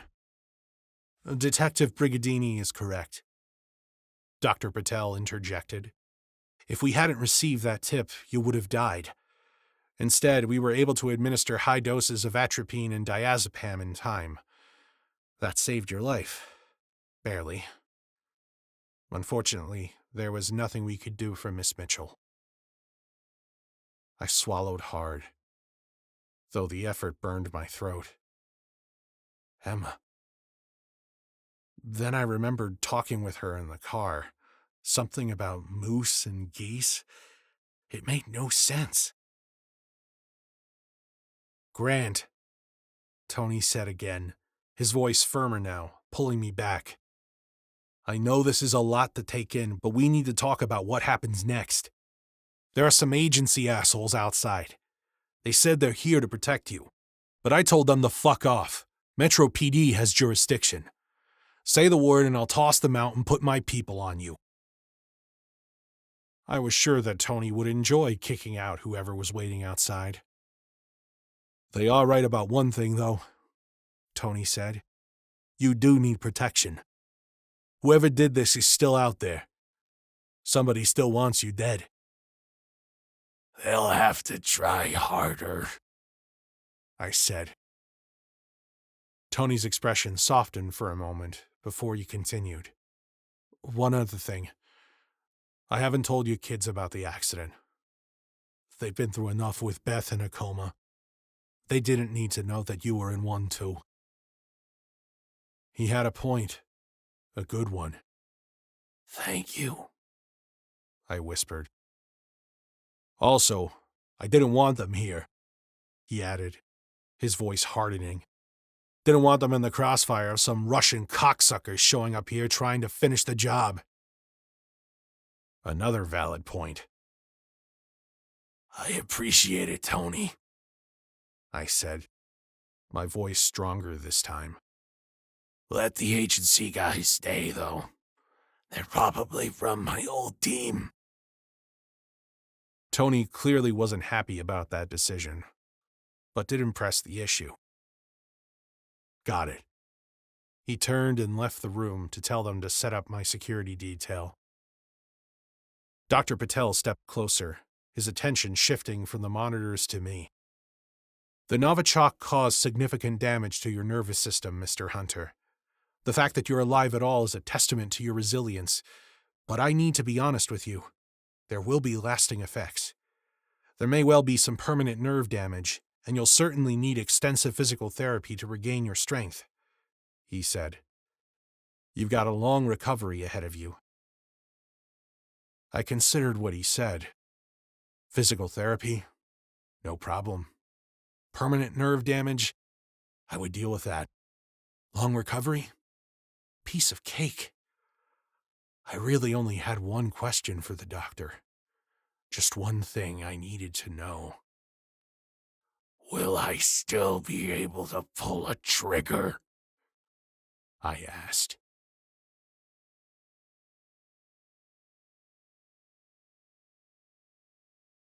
Chapter 44. Running a surveillance operation is never easy. Running one against a well-trained Russian operative could be almost impossible. We'd been trailing our target for nearly 3 weeks and had been getting nowhere. Our lack of success and the long hours of watching and waiting were really starting to grind me down. No matter how many years I'd been at this, it never got any easier. But now, more than 3 months since I'd left the hospital, the lingering effects of the crash and poisoning were taking their toll on me. Sure, I was completely clear-headed, not having a single drink since the night of the crash. But physically, I was a bit of a mess. Every day, I was subject to excruciating bouts of nerve pain, muscle weakness, stiff joints, and relentless back spasms that turned sitting in a car for hours on end into my own personal hell. Unfortunately for us, our target was in far better shape than me. He never faltered. He was cool and calm, well-trained, disciplined, always just a few steps ahead of us. His name was Viktor Nikoliev, a veteran SVR operative who thrived in high-threat environments. Nikoliev wasn't just another cog in the Russian intelligence machine. He was a ghost, a long-term asset with the skills to carry out difficult missions and then disappear without a trace. Unlike the permanent members of the SVR Residentura at the Russian embassy, Nikoliev operated on the fringes, making him hard to track and even harder to predict. We knew very little about his activities. Although both the FBI and our own counterintelligence teams had confirmed that he entered the country about the time that Emma and I were being raked over the coals for the Kincaid debacle. Just days before we were poisoned. Not a coincidence. Nobody knew where Nikoliev had been before entering the U.S. But I'd bet my agency pension that he was the shooter at Rum Cay. I was coordinating multiple teams tasked with following Nikoliev around Washington and proving his connection to the Rum Cay fiasco. Our objective was to uncover who he was meeting with in D.C. and dismantle their entire network. For the past 3 weeks, a second set of surveillance teams had been following Nikoliev's suspected handler all around the metropolitan area, our goal being to catch them together at a meeting. Those teams were having even less success than we were, each time losing their quarry and being forced to start all over again on another day. Team 1 Red, do you have eyes on the target? I asked into the small mic clipped to the cuff of my sleeve. Outside, K Street was alive with the hum of early evening traffic, the streets thickening as office workers fled their cubicles and headed for home. My eyes flicked between the rearview mirror and the road ahead, a habit ingrained over years of practice, always checking for tails, making sure the hunters hadn't become the hunted. Affirmative, came the hushed response from the Team 1 lead. Target remains on foot, northbound on 19th, just passing the corner of I Street. Team 1 Red consisted of a male and female surveillance pair, 2 of our best. On the surface, they were the picture of oblivious Midwestern tourists, strolling hand in hand, pausing every so often to point at a building or snap a picture. Beneath the facade, they were hyper-focused, reading every movement Nikoliev made. They were good. I feared Nikoliev was better. I shifted in my seat, trying to find a position that didn't aggravate the nerve pain radiating up my back. The day had been exhausting. I'd already swapped cars twice, playing it safe and keeping the pattern unpredictable. Nikoliev wouldn't hesitate to abort a meeting if he spotted the same vehicle twice. He'd vanish into the city, blending with the throngs of tourists and government workers, and we'd be back to square one. We'd been painstakingly piecing this case together for months, combining intelligence reports, surveillance logs, and the smallest of whispers to prove that Nikoliev and his contact were the linchpins of a high-level espionage network. Convincing Langley of my suspicions had been another matter entirely. At first, the 7th floor was hesitant to let me take the lead. Too close to the case, they said. Too personal, they thought.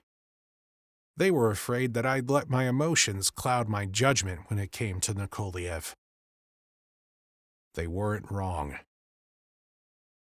But I knew the case better than anyone. I had been relentless in arguing for my involvement. Eventually, they gave me the green light. I couldn't afford to fail now. Not after everything that had happened. Team 2 Red, any movement? I asked as I turned onto Connecticut Avenue, merging into the line of black sedans crawling towards Washington Circle. No movement at Tombstone. Came the even reply of Bill Dixon. We're clear. He was staking out a nearby Russian safe house, a location close to where we'd lost Nikoliev twice before. If tonight went as planned, we'd track him all the way there when he met with his contact. Dixon's presence wasn't just a steadying asset to the operation. It was personal acknowledgement of the debt I owed him. He and the rest of the DCI security team had pulled double shifts for months while I was in the hospital, running between Langley and Georgetown to protect me. They didn't have to do it. They volunteered to, guarding me around the clock, just in case Nikoliev or one of his buddies tried again to take me out. I owed Dixon. I owed all of them. They watched my back when I couldn't even lift my head. Now it was my turn to deliver. Red team leader, this is blue team leader, came a call over my earpiece. Go, blue team, I replied. We've been busted, red team, was the reply from my counterpart following Nikoliev's suspected contact. We lost our target, again, he said bitterly. God damn it, I thought as I glanced at my Rolex, ignoring the faint tremor in my left hand. A lingering gift from the Novichok.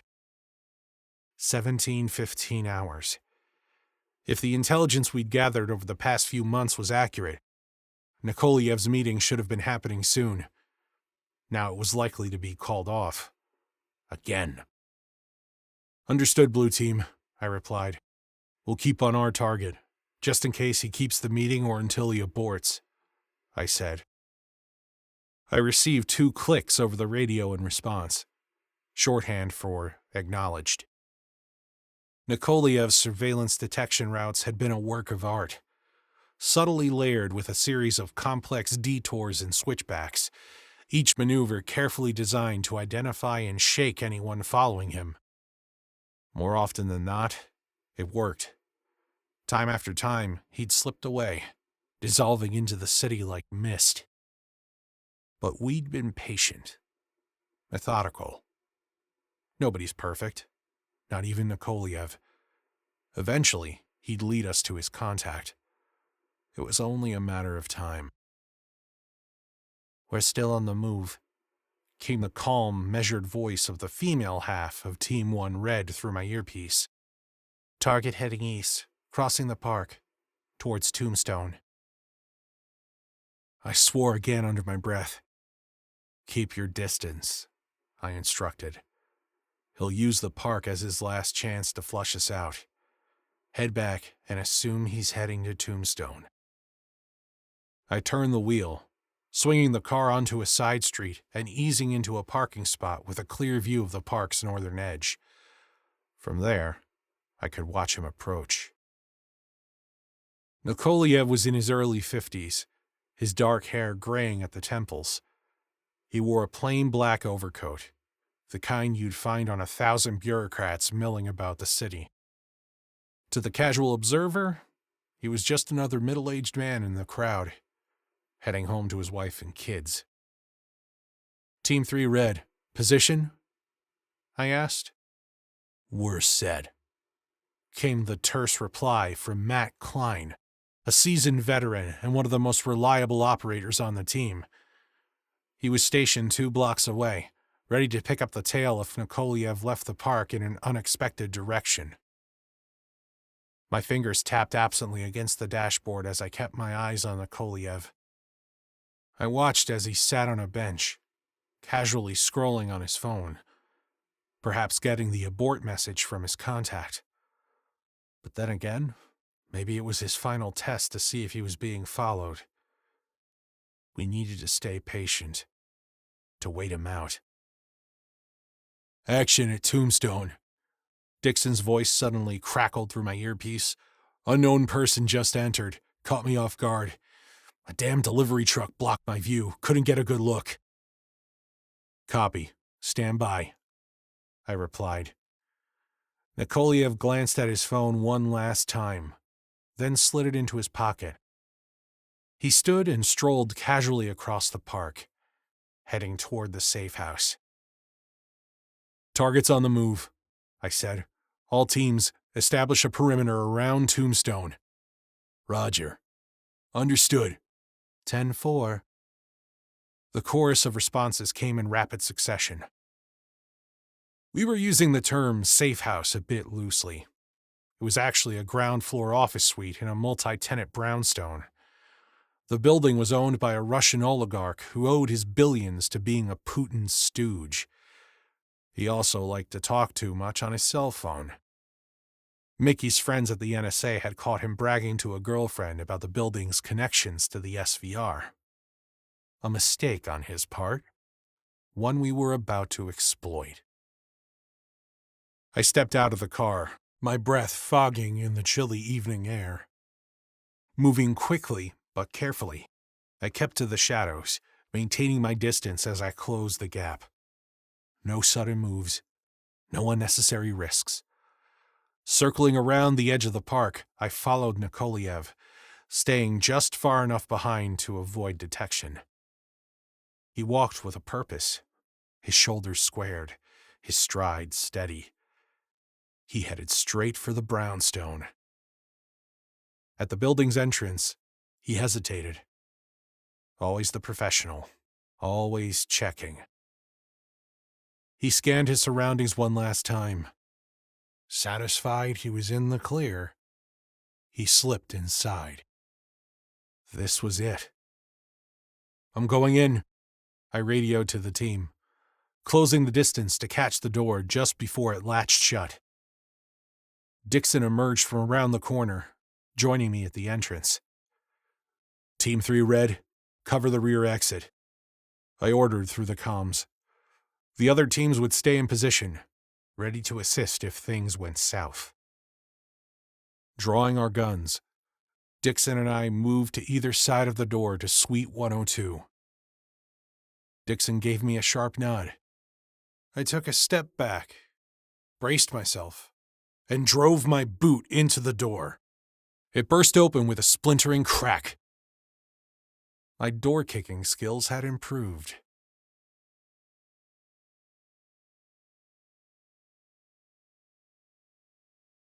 Chapter 45. Bill and I stormed in, one after the other, weapons drawn. We caught Nikoliev sitting at a table, sipping from a glass of vodka with an open bottle in front of him. There was a fleeting moment of panic that crossed his face, before it hardened into professional calm. His sharp eyes locked onto me, and for a split second, I could see the calculations flicker behind them.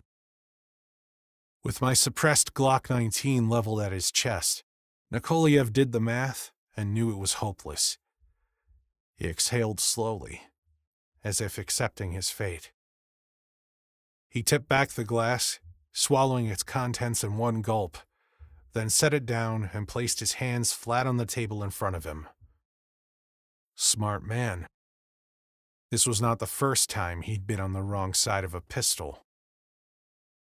I'm sure he was wondering if this would be his last. On the other side of the room, Nikoliev's contact had not so much as flinched when we barged into the room. Now they simply sat there on a nearby couch, calm and detached, eyes cold and unblinking as they regarded me. No fear, no surprise. "Hello, Hunter," came the familiar voice. Clear, deliberate, and devoid of emotion. My jaw tightened, but I didn't take my eyes off Nikoliev. "Eastman," I said coldly. When I finally looked at her, she wore the faintest hint of a smile and a small look of surprise. "I see the progress reports I've been receiving on your recovery were somewhat less than accurate," she said mockingly. "I was given the impression that you were barely conscious, that you were completely incapacitated and near death. I knew someone was following me. I've been shaking off surveillance teams for weeks.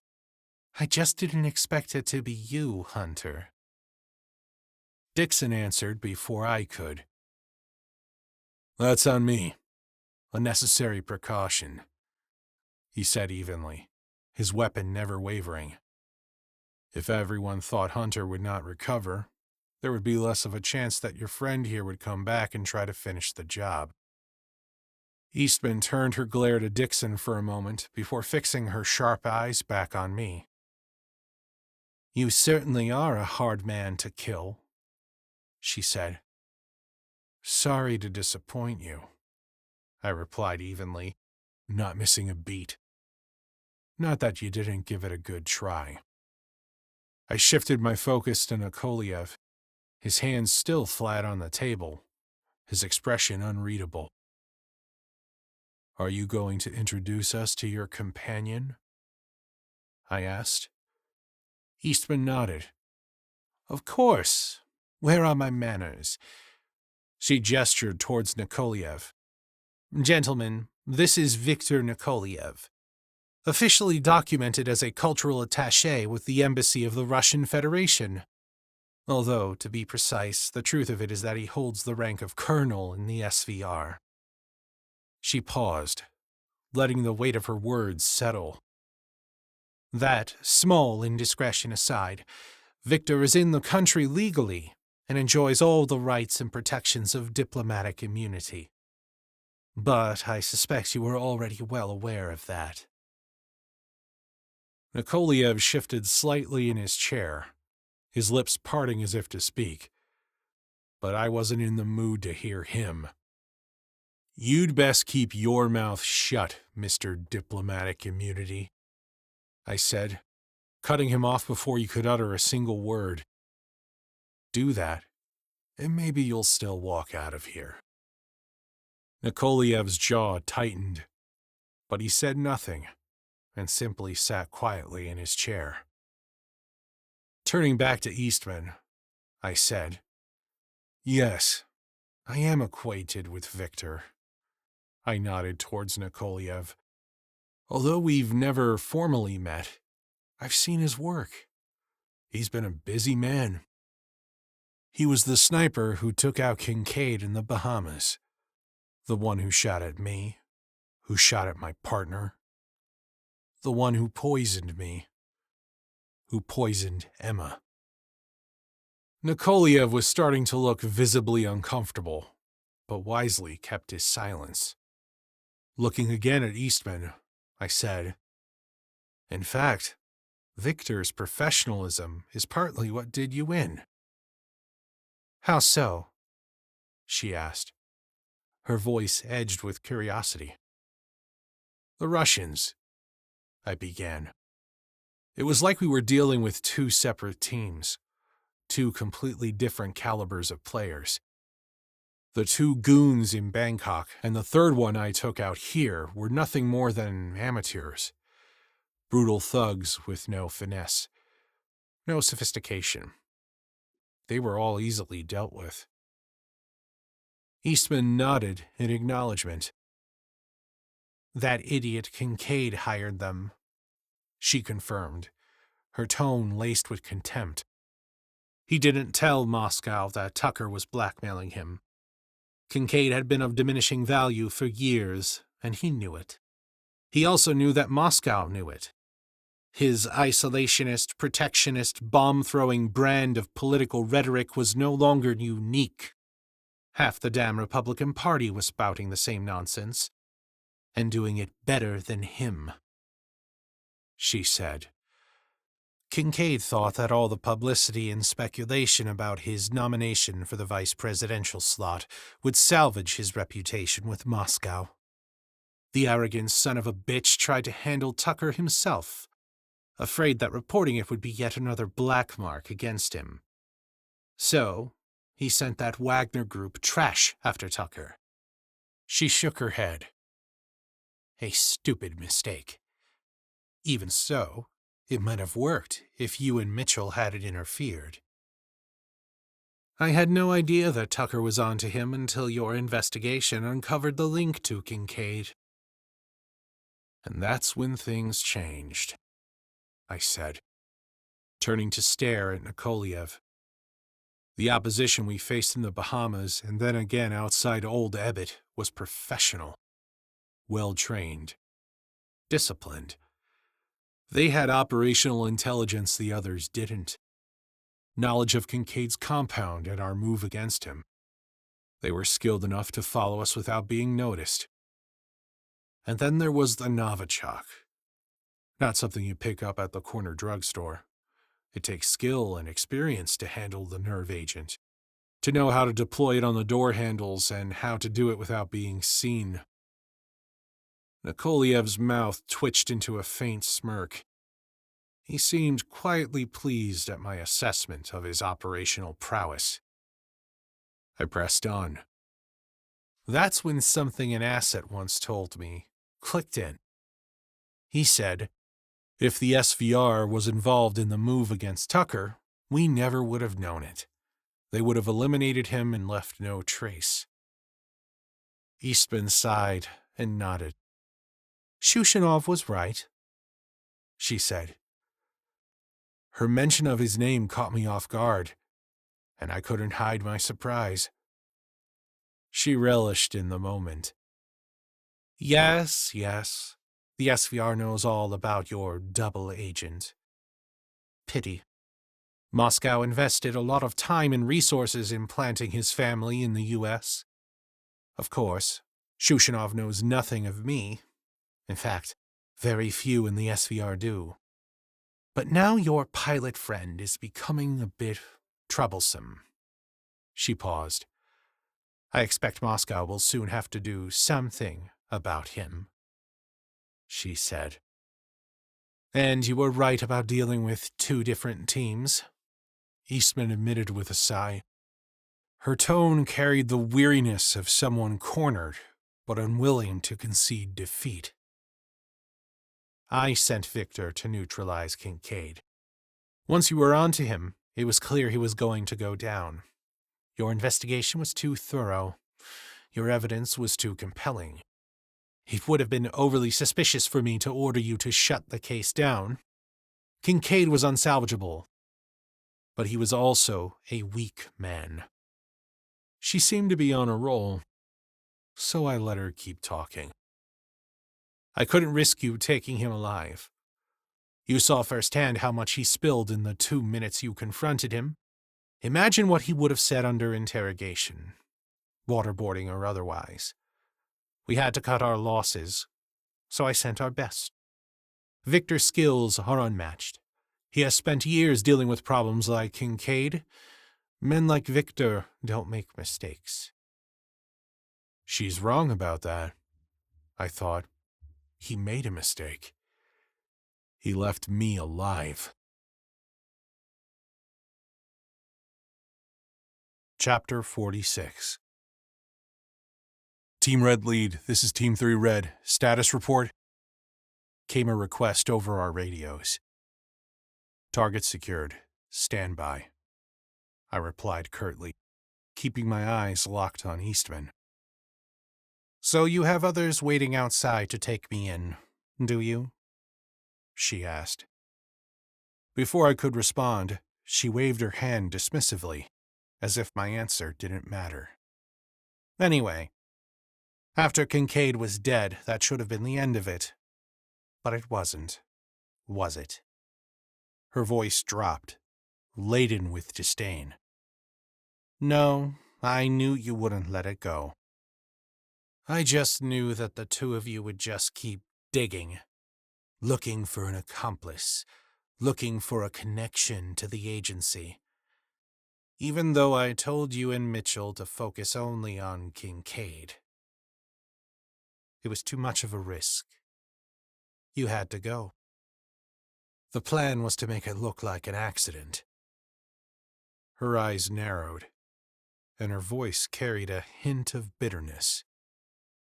Again, it almost worked. I nodded in return. You should have been driving, she said wistfully. You should have taken the biggest hit of Novichok. It would have been a tragic accident. 2 fine officers struck down in a senseless tragedy. She sighed. But since you annoyingly refused to die, humor me for a moment. I know you and Mitchell tracked down Kincaid. Very impressive work, by the way, she said before continuing. But then again, Kincaid was sloppy. He made it easy for you. What I don't understand is how you connected him to me. Her casual candor stunned me for a moment. She didn't deny her involvement. She wasn't even trying to. I almost admired her for that. At least she's not insulting my intelligence. Or Emma's. I didn't figure it out, I said. Emma did. How so? She asked. I could tell that she was genuinely curious. Goose, geese, moose, meese, I said. watching her expression shift into confusion. Her eyebrows furrowed. What? I let the silence stretch, savoring the moment before elaborating. Invariant nouns, words that are the same in both singular and plural forms, like moose. Aircraft is one of those words, in both English and Russian. Her confusion deepened, so I continued. I just assumed we were looking for one KGB spy, codenamed Aircraft. It didn't occur to me there were two of you. It didn't occur to Tucker either. He broke the Venona message. He figured out that Kincaid was a spy, a former Navy pilot and a former agency pilot that was assigned to his trips with Yurchenko. Kincaid was Aircraft. Moscow needs to do a better job in randomizing their code names, by the way, I said. Eastman just looked at me. Anyway, Emma knew about invariant nouns. She mentioned it the night she died. That's all very interesting, but how did that lead you to me? She pressed, her voice sharper now, tinged with impatience. I glared at her. You made a mistake. Her head tilted slightly, her expression unreadable. How so?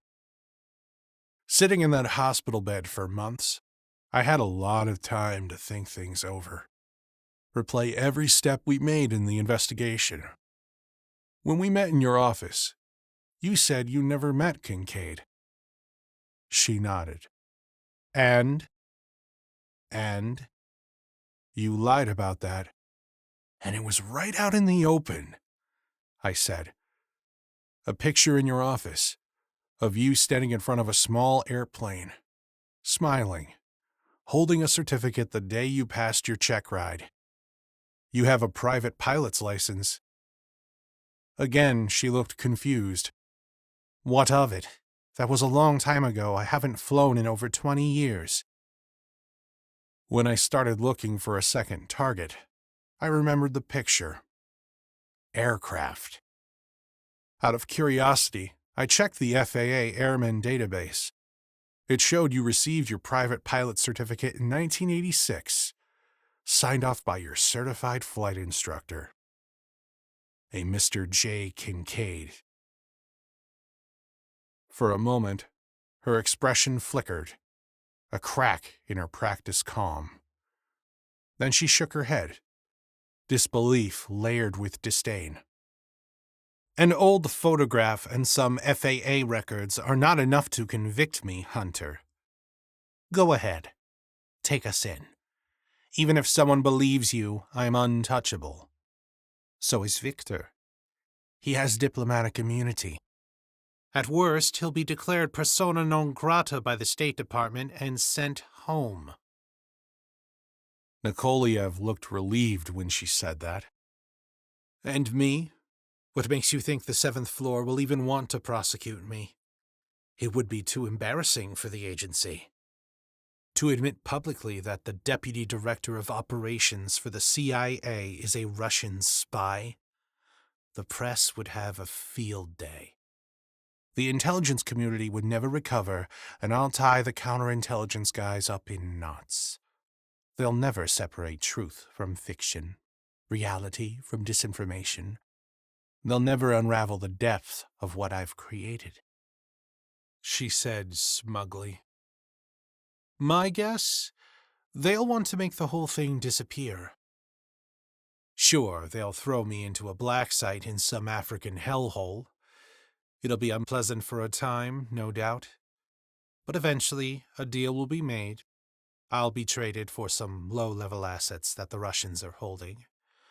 Moscow will welcome me back as a hero. I'll live out the rest of my life as a rich woman, adored by my adopted country. Her arrogance was astounding. I couldn't tell if she believed all of that or if she was really just crazy. Now it was my turn to ask a question. Before you receive your parade through Red Square, I want to know something. Why did you do it? Why commit treason?" She paused, studying me like I was a misbehaving child. "I've been doing this a long time, Hunter," she said. "Longer than you've been in the game. And I've done it for one simple reason." "And what would that be?" I asked. "To save the world." I blinked, momentarily caught off guard by her answer. "Save the world?" I spat. "By selling out your country? By betraying everything the agency stands for?" "Hunter, don't be so naive," she said. "Do you really think any of this is about loyalty? Patriotism? Please, it's all about power. It's always been about power. About bending two superpowers to my will. I've been feeding them both disinformation for decades, playing them against each other, influencing world events in ways you can't even begin to comprehend. I'm not just a spy. I'm a puppet master, pulling the strings from behind the scenes, manipulating the weak men who sit behind the big desks in the Oval Office and the Kremlin. And when this all comes out," she continued, her voice swelling with triumph, "and the world learns about what I've done, they will remember me as the most influential person in history, the woman who shaped the destiny of nations." It hit me then. She wasn't just a traitor. She was a psychopath. A master manipulator who truly believed her own lies, her own twisted narrative. Face it, Hunter, you're out of your depth here. All of you are. You're just a pawn on my chessboard, a minor player, a blunt tool, easily dispensed with, easily replaced, just like Mitchell was. You can't stop me. I didn't flinch. Being called a pawn didn't bother me. A minor player? Fine. But a blunt tool? She was about to find out just how blunt I could be. "You think you're a hero," I said. "You think you're going to Russia?" I took a step closer, staring her down. "You're completely delusional. But you're right about one thing. The 7th floor doesn't want to prosecute you. There will be no arrest, and you won't be put on trial." Eastman gave me a triumphant smirk. She thought she had won. "But there will also be no prisoner exchange. No parade in Red Square. You're not going to live happily ever after in Moscow. And neither is Victor." At the mention of his name, Nikoliev's head snapped up, giving me a questioning look. Eastman's smirk faltered, her confidence slipping. "What are you talking about, Hunter?" "Do you remember asking me why I killed the Russian in Tucker's house?" I asked. "Yes. You said it was because he pissed you off?" she replied. "Exactly," I said, raising my gun at Nikoliev and firing twice.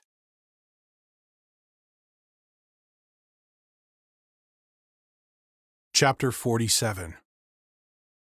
The silencer coughed, and Nikoliev's head snapped to the side. He crumpled to the ground, face first, without a sound. Blood splattered the floor, pumping out of the holes in his head and pooling around him, thick and dark. "That was for Emma," I said, my voice hard as steel. Eastman gasped. For the first time, I could see genuine fear in her eyes. She hadn't expected that. She thought she was untouchable. "You can't do that!" she yelled, her voice shrill. "Victor has diplomatic immunity!" He had diplomatic immunity, I corrected her. Until it was revoked. You see, unlike the bullshit story you fed us, I actually spoke with the General Counsel. There was no national security finding to capture Kincaid. That was just another one of your lies, a way to set us up, to accuse us of going rogue if the Kincaid takedown didn't go your way. Eastman looked up from the Koliev's lifeless body, slowly pulling herself together. "Always have a backup plan?" she said, her voice regaining its edge. "I don't need a backup plan," I said. "I have the authority to act as I see fit, blessed by both the General Counsel and the White House." Her eyes narrowed, calculating. "A national security finding?" I shook my head. "No. A termination order," I said, leveling my gun at her. "For you." Her defiance wavered, just for a moment. "You're bluffing," she said, but there was a trace of doubt creeping into her voice.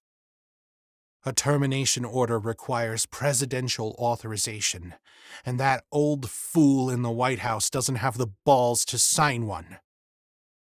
"You're right," I said. "A lawful termination order requires the president's signature. And you're also right that, in the past, he's been reluctant to go so far as to sanction a termination." Relief flickered across her face, a faint glimmer of hope. It was short-lived. But once I explained it all to the president, how close he came to nominating an SVR spy as vice president, and the part you played in orchestrating it, he was remarkably eager to sign the order. I turned to Dixon, nodding toward the door. He hesitated for a moment, but reluctantly holstered his weapon and turned and walked out the door, leaving us alone. Eastman's eyes darted around the room, wild, desperate, searching for an escape that wasn't there. "Grant," she said, her voice suddenly trembling, "you don't have to do this. We can fix it. I have millions of dollars stashed away. We can work something out. You can have it all. For yourself, for your family." I pulled the trigger. The shot was barely a whisper, the suppressor reducing it to a soft hiss. The bullet hit her square in the chest, center mass. Not a quick, clinical headshot. She gasped as she toppled backward, the chair skidding out from under her. She hit the floor with a dull thud, clutching at the wound, blood seeping through her fingers. The dark red stain spread quickly, soaking the fine silk of her blouse. Her breaths came in ragged, shallow gasps, each one more labored than the last. Her mouth opened as if to speak, but no words came. Just a low, guttural sound of fear, pain, and desperation all blending together. I stepped closer, standing over her, watching as the life drained from her body. Her hands trembled, quickly pressing against the hole in her chest as if she could somehow stop the inevitable. I felt nothing. No triumph, no vindication. Just a cold, empty finality. She'd been a KGB and SVR asset, a traitor, a murderer. She deserved this. Her lips moved one last time, forming soundless words. Maybe she was trying to curse me. Maybe she wanted to beg for mercy one last time. It didn't matter. Whatever she'd intended to say, it died with her.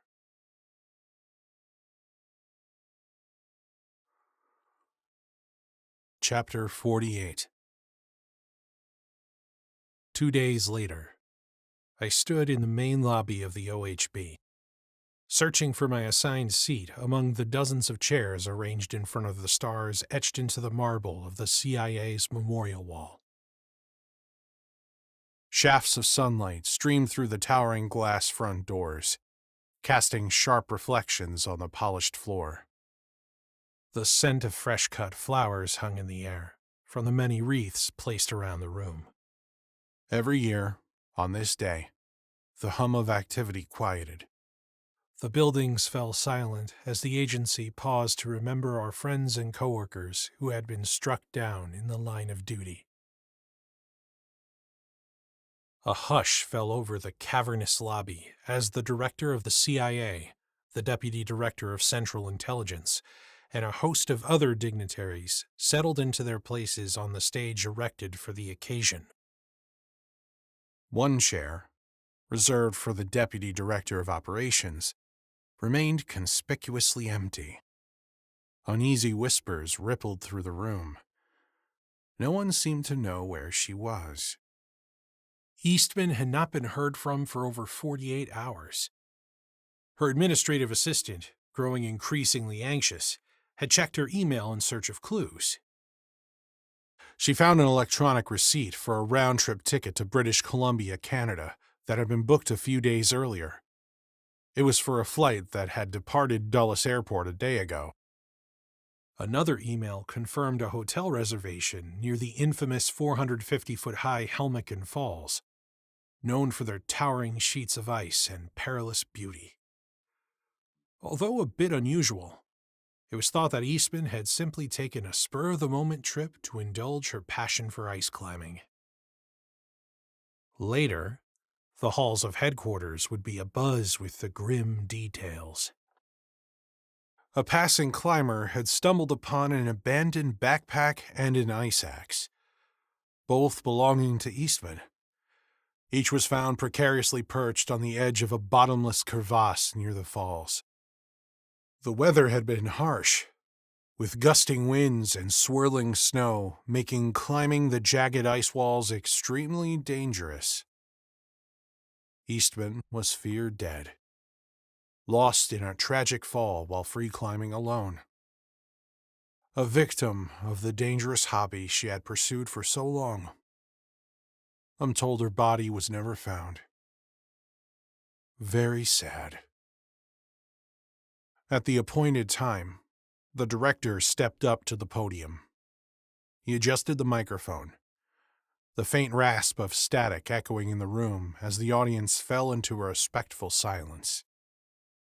"Ladies and gentlemen, friends and colleagues," he began, his voice low and deliberate. "Today, we gather to honor the men and women of the Central Intelligence Agency who have given their lives in service to this great nation." He paused, his gaze sweeping over the crowd before continuing.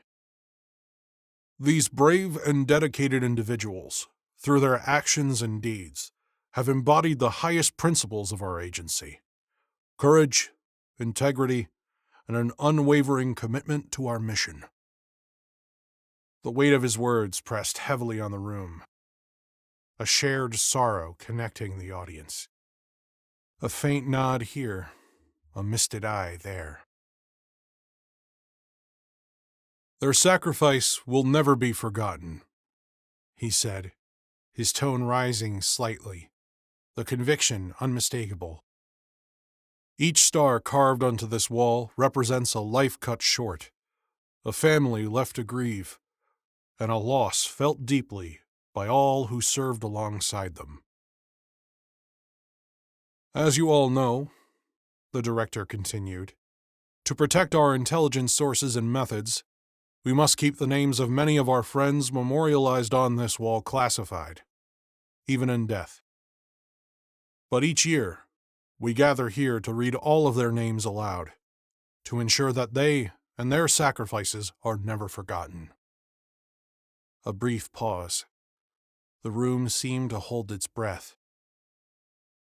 "Sadly, this morning," he continued, the words faltering just slightly, "we begin the roll call of honor by adding 4 new names to our wall of heroes."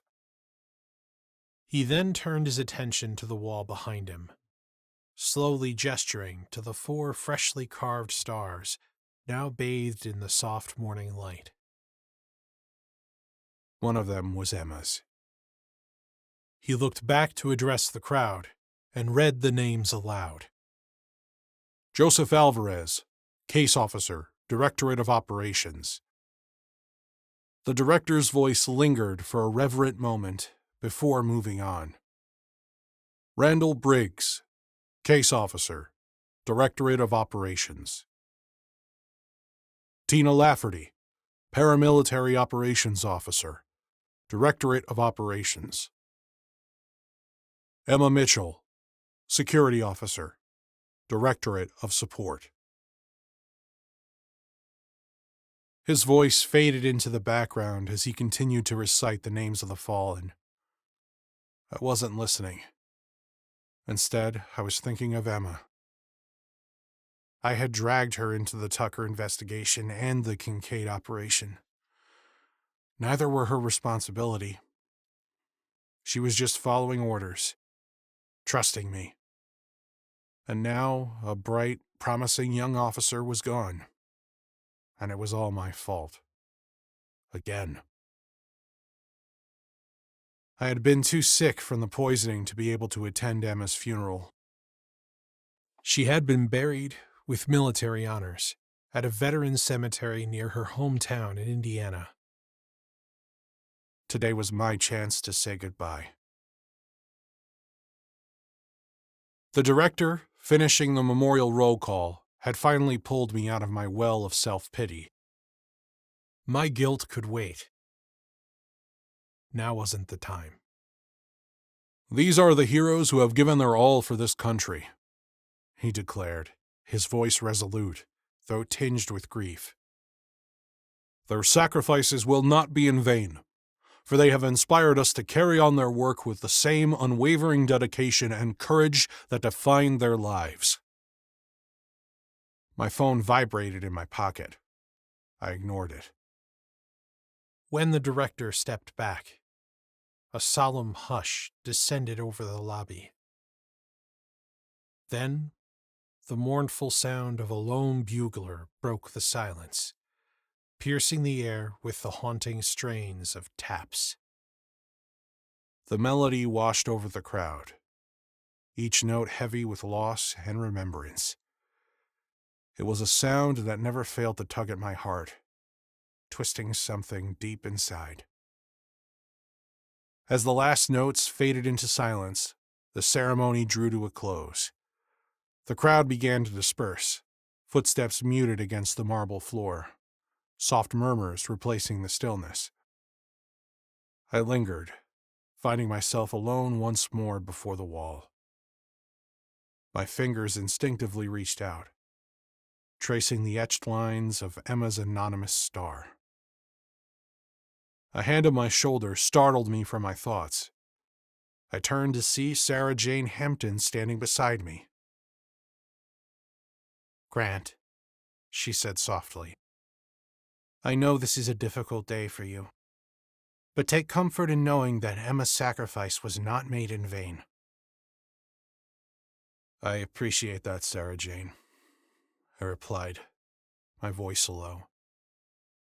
"And thank you again for allowing me to settle the score." She nodded. "It had to be done. You were the man to do it." She shifted slightly, her tone lightening. "Take all the time you need. When you're ready, come see me. We'll figure out your next assignment. Anywhere you want to go, it's yours." I nodded, and after a brief goodbye, she left me alone again. My phone buzzed once more in my pocket. Not now. I ignored it. I exchanged quiet words with a few colleagues as they filed out. Some of them I had not seen in years. We made half-hearted plans to meet up again soon. I doubted we would. My damn phone buzzed a third time. I was getting irritated. Who the hell would be calling me? Today of all days? Everyone with any juice at all in the agency was in the room with me. Finally, I yanked the phone out of my pocket to see who the hell was so insistent on talking to me. "This is Hunter," I said brusquely. The line was silent for a beat, before a familiar voice broke through. "Dad, it's Haley," she said hesitantly, then added, "Mom's awake." Stunned, I listened to my eldest daughter for a few more minutes, then ended the call and slid the phone back into my pocket. My eyes were already sweeping the lobby, searching for Hampton. I spotted her near the front doors, speaking with a couple of people I didn't know. "Sarah Jane!" I called out, catching her attention. She turned, her expression curious as I unclipped my employee badge from my jacket and handed it to her. She took it, then looked up at me, clearly confused. "I quit."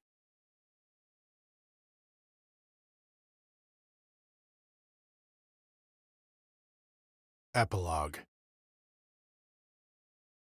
After Haley's call, I'd caught the first flight out of D.C., my mind a whirlwind of emotions through the entire journey. Hope, fear, guilt. This was my first time visiting the famed Mayo Clinic, even though Beth had been a patient here for over a year. Immediately after the explosion, Beth had been medevaced on a military flight from Beirut to Germany. There, she underwent an initial assessment and received emergency treatment. After her condition stabilized, she was transferred to the neurology ward at the George Washington University Hospital in D.C. A year passed with little improvement, and the doctors finally admitted that they had done all they could do for her. Their recommendation was to transfer her to the Mayo Clinic, to take part in an experimental clinical trial that was testing groundbreaking techniques for treating traumatic brain injuries. She has been treated there ever since. Doctors and nurses moved briskly past me as they attended to their rounds.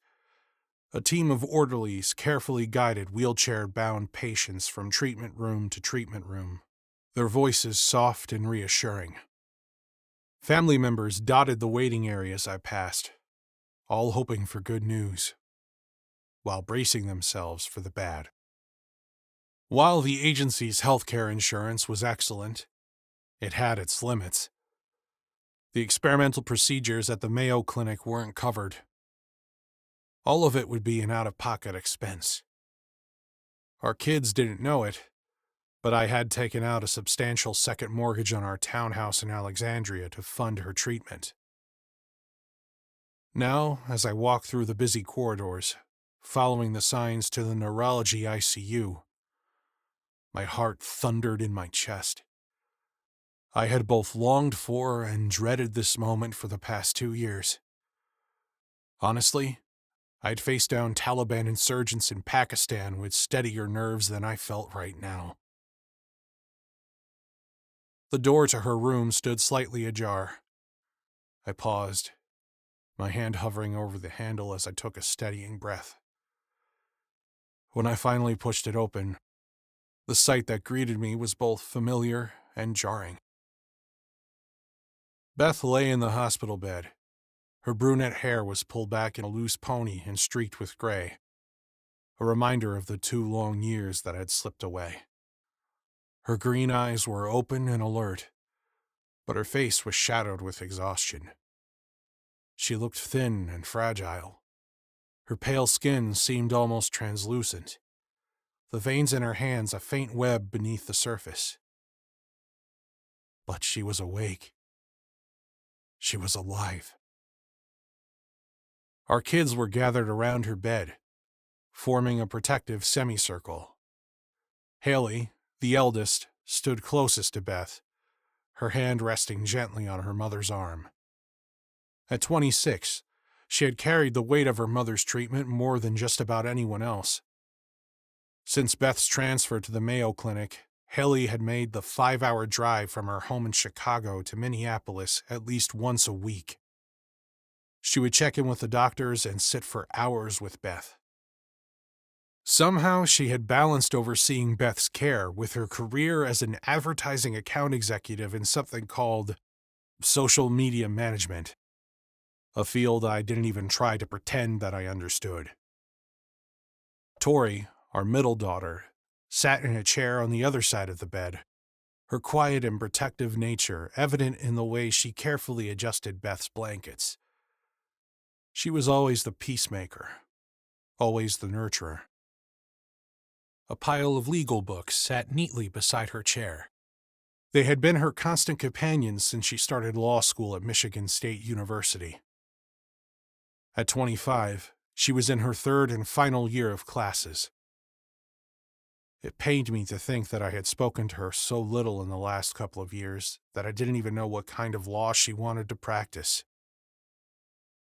Near the foot of the bed stood Chase, our youngest, hovering about and fidgeting awkwardly, like he wasn't sure what to do with himself. His 6'3" frame seemed out of place in the cramped hospital room. He was decked out head to toe in University of Nebraska gear.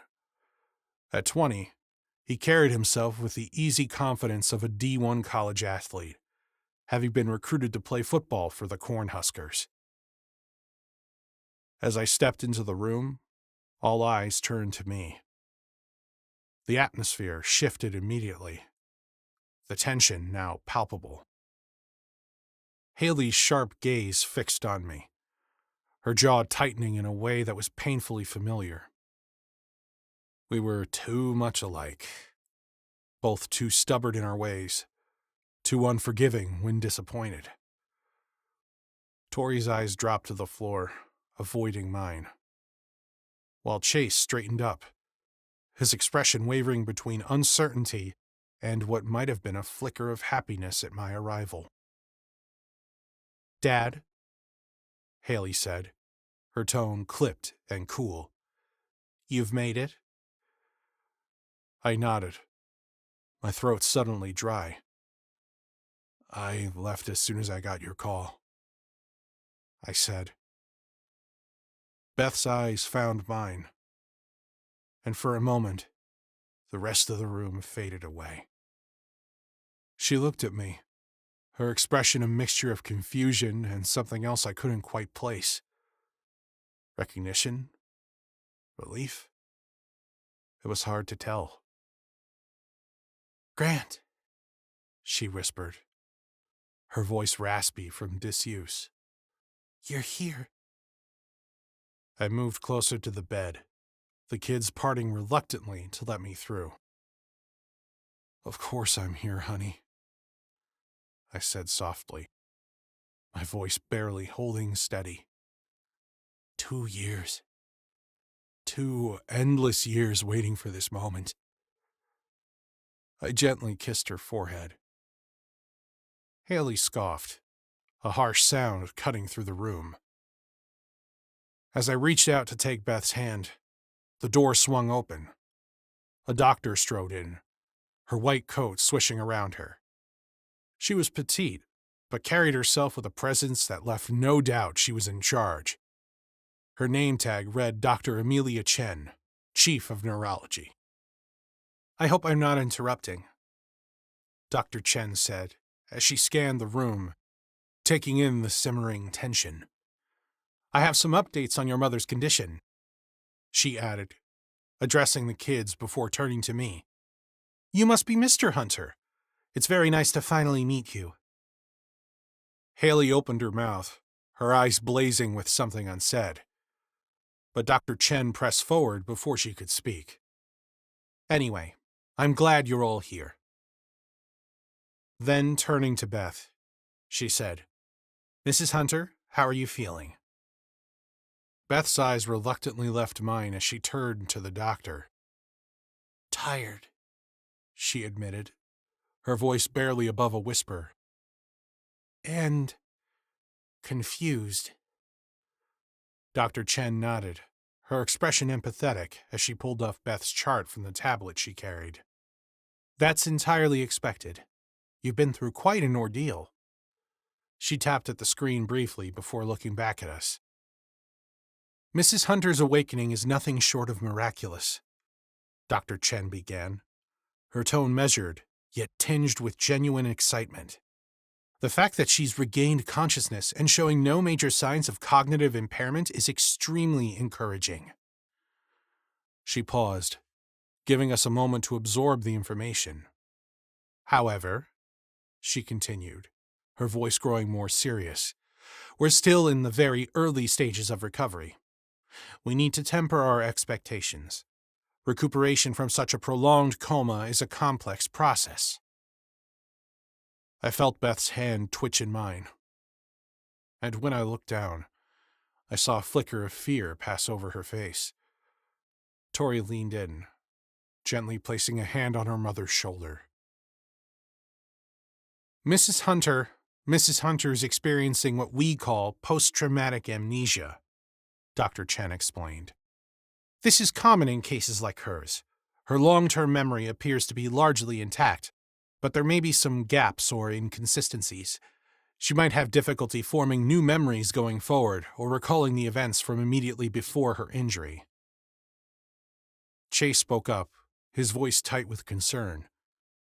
"But she recognized us. She knew who we are." Dr. Chen nodded. "Yes, and that's an excellent sign.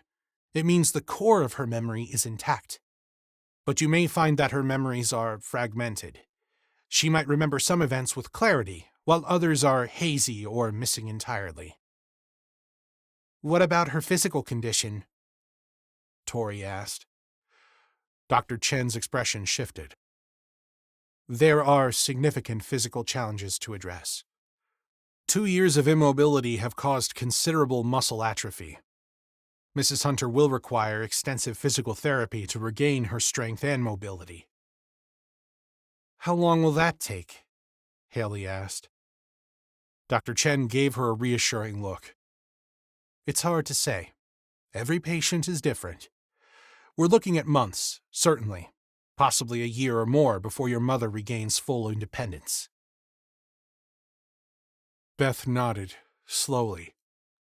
"Thank you, Doctor," she said, her voice steadier now, tinged with determination. "You're very welcome. Now, I'll leave you to it.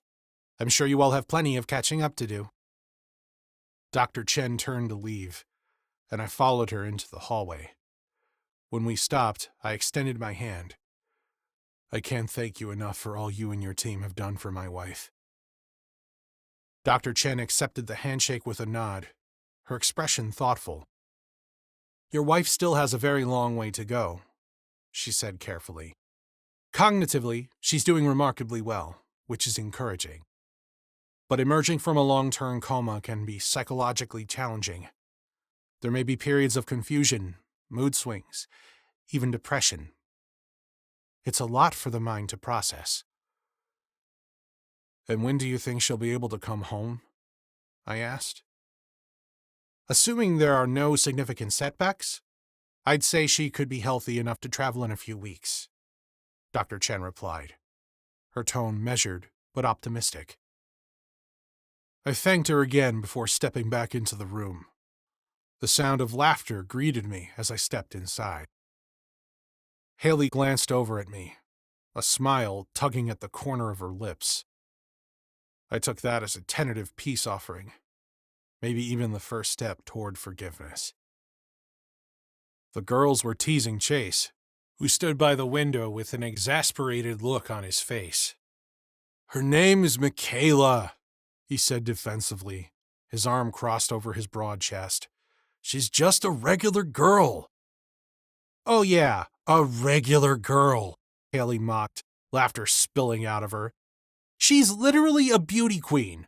Leave it to Chase to go off to school and he doesn't know a single person, and somehow he ends up talking to Miss Nebraska."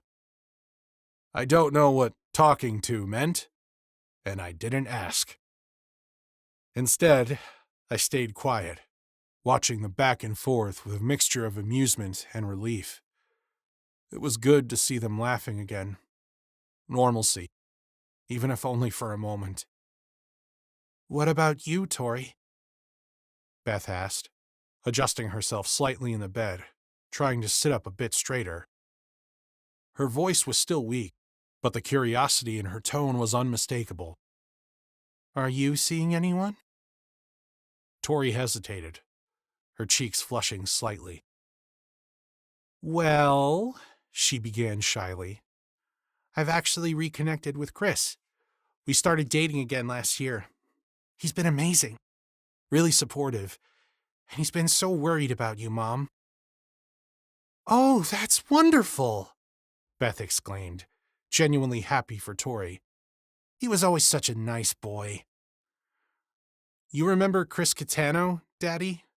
Tori said, glancing at me. We dated in middle school and high school.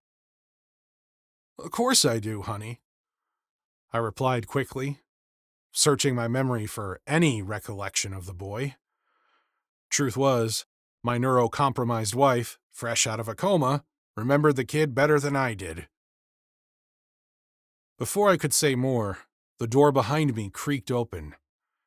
Haley's eyes lit up as she looked past me, a broad smile spreading across her face. I turned to see a large man standing in the doorway, a bouquet of flowers in his hands.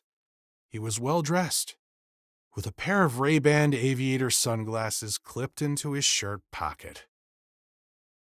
Mom, Dad, Haley began, her voice brimming with excitement. I want you to meet my boyfriend. This is Alex Shushinoff. He's a senior management consultant for McKinsey and Company. Alex travels all over the world, just like you do, Dad. He was in town when Mom woke up and he offered to drive me here from Chicago. Very nice to meet you, Mrs. Hunter, Alex said, smiling warmly at Beth, handing her flowers. And it is very nice to meet you as well, Mr. Hunter, he said as he extended his hand. And you, Alex, I replied, shaking his hand firmly before pulling him closer, lowering my voice so only he could hear. I whispered one word. Guantanamo.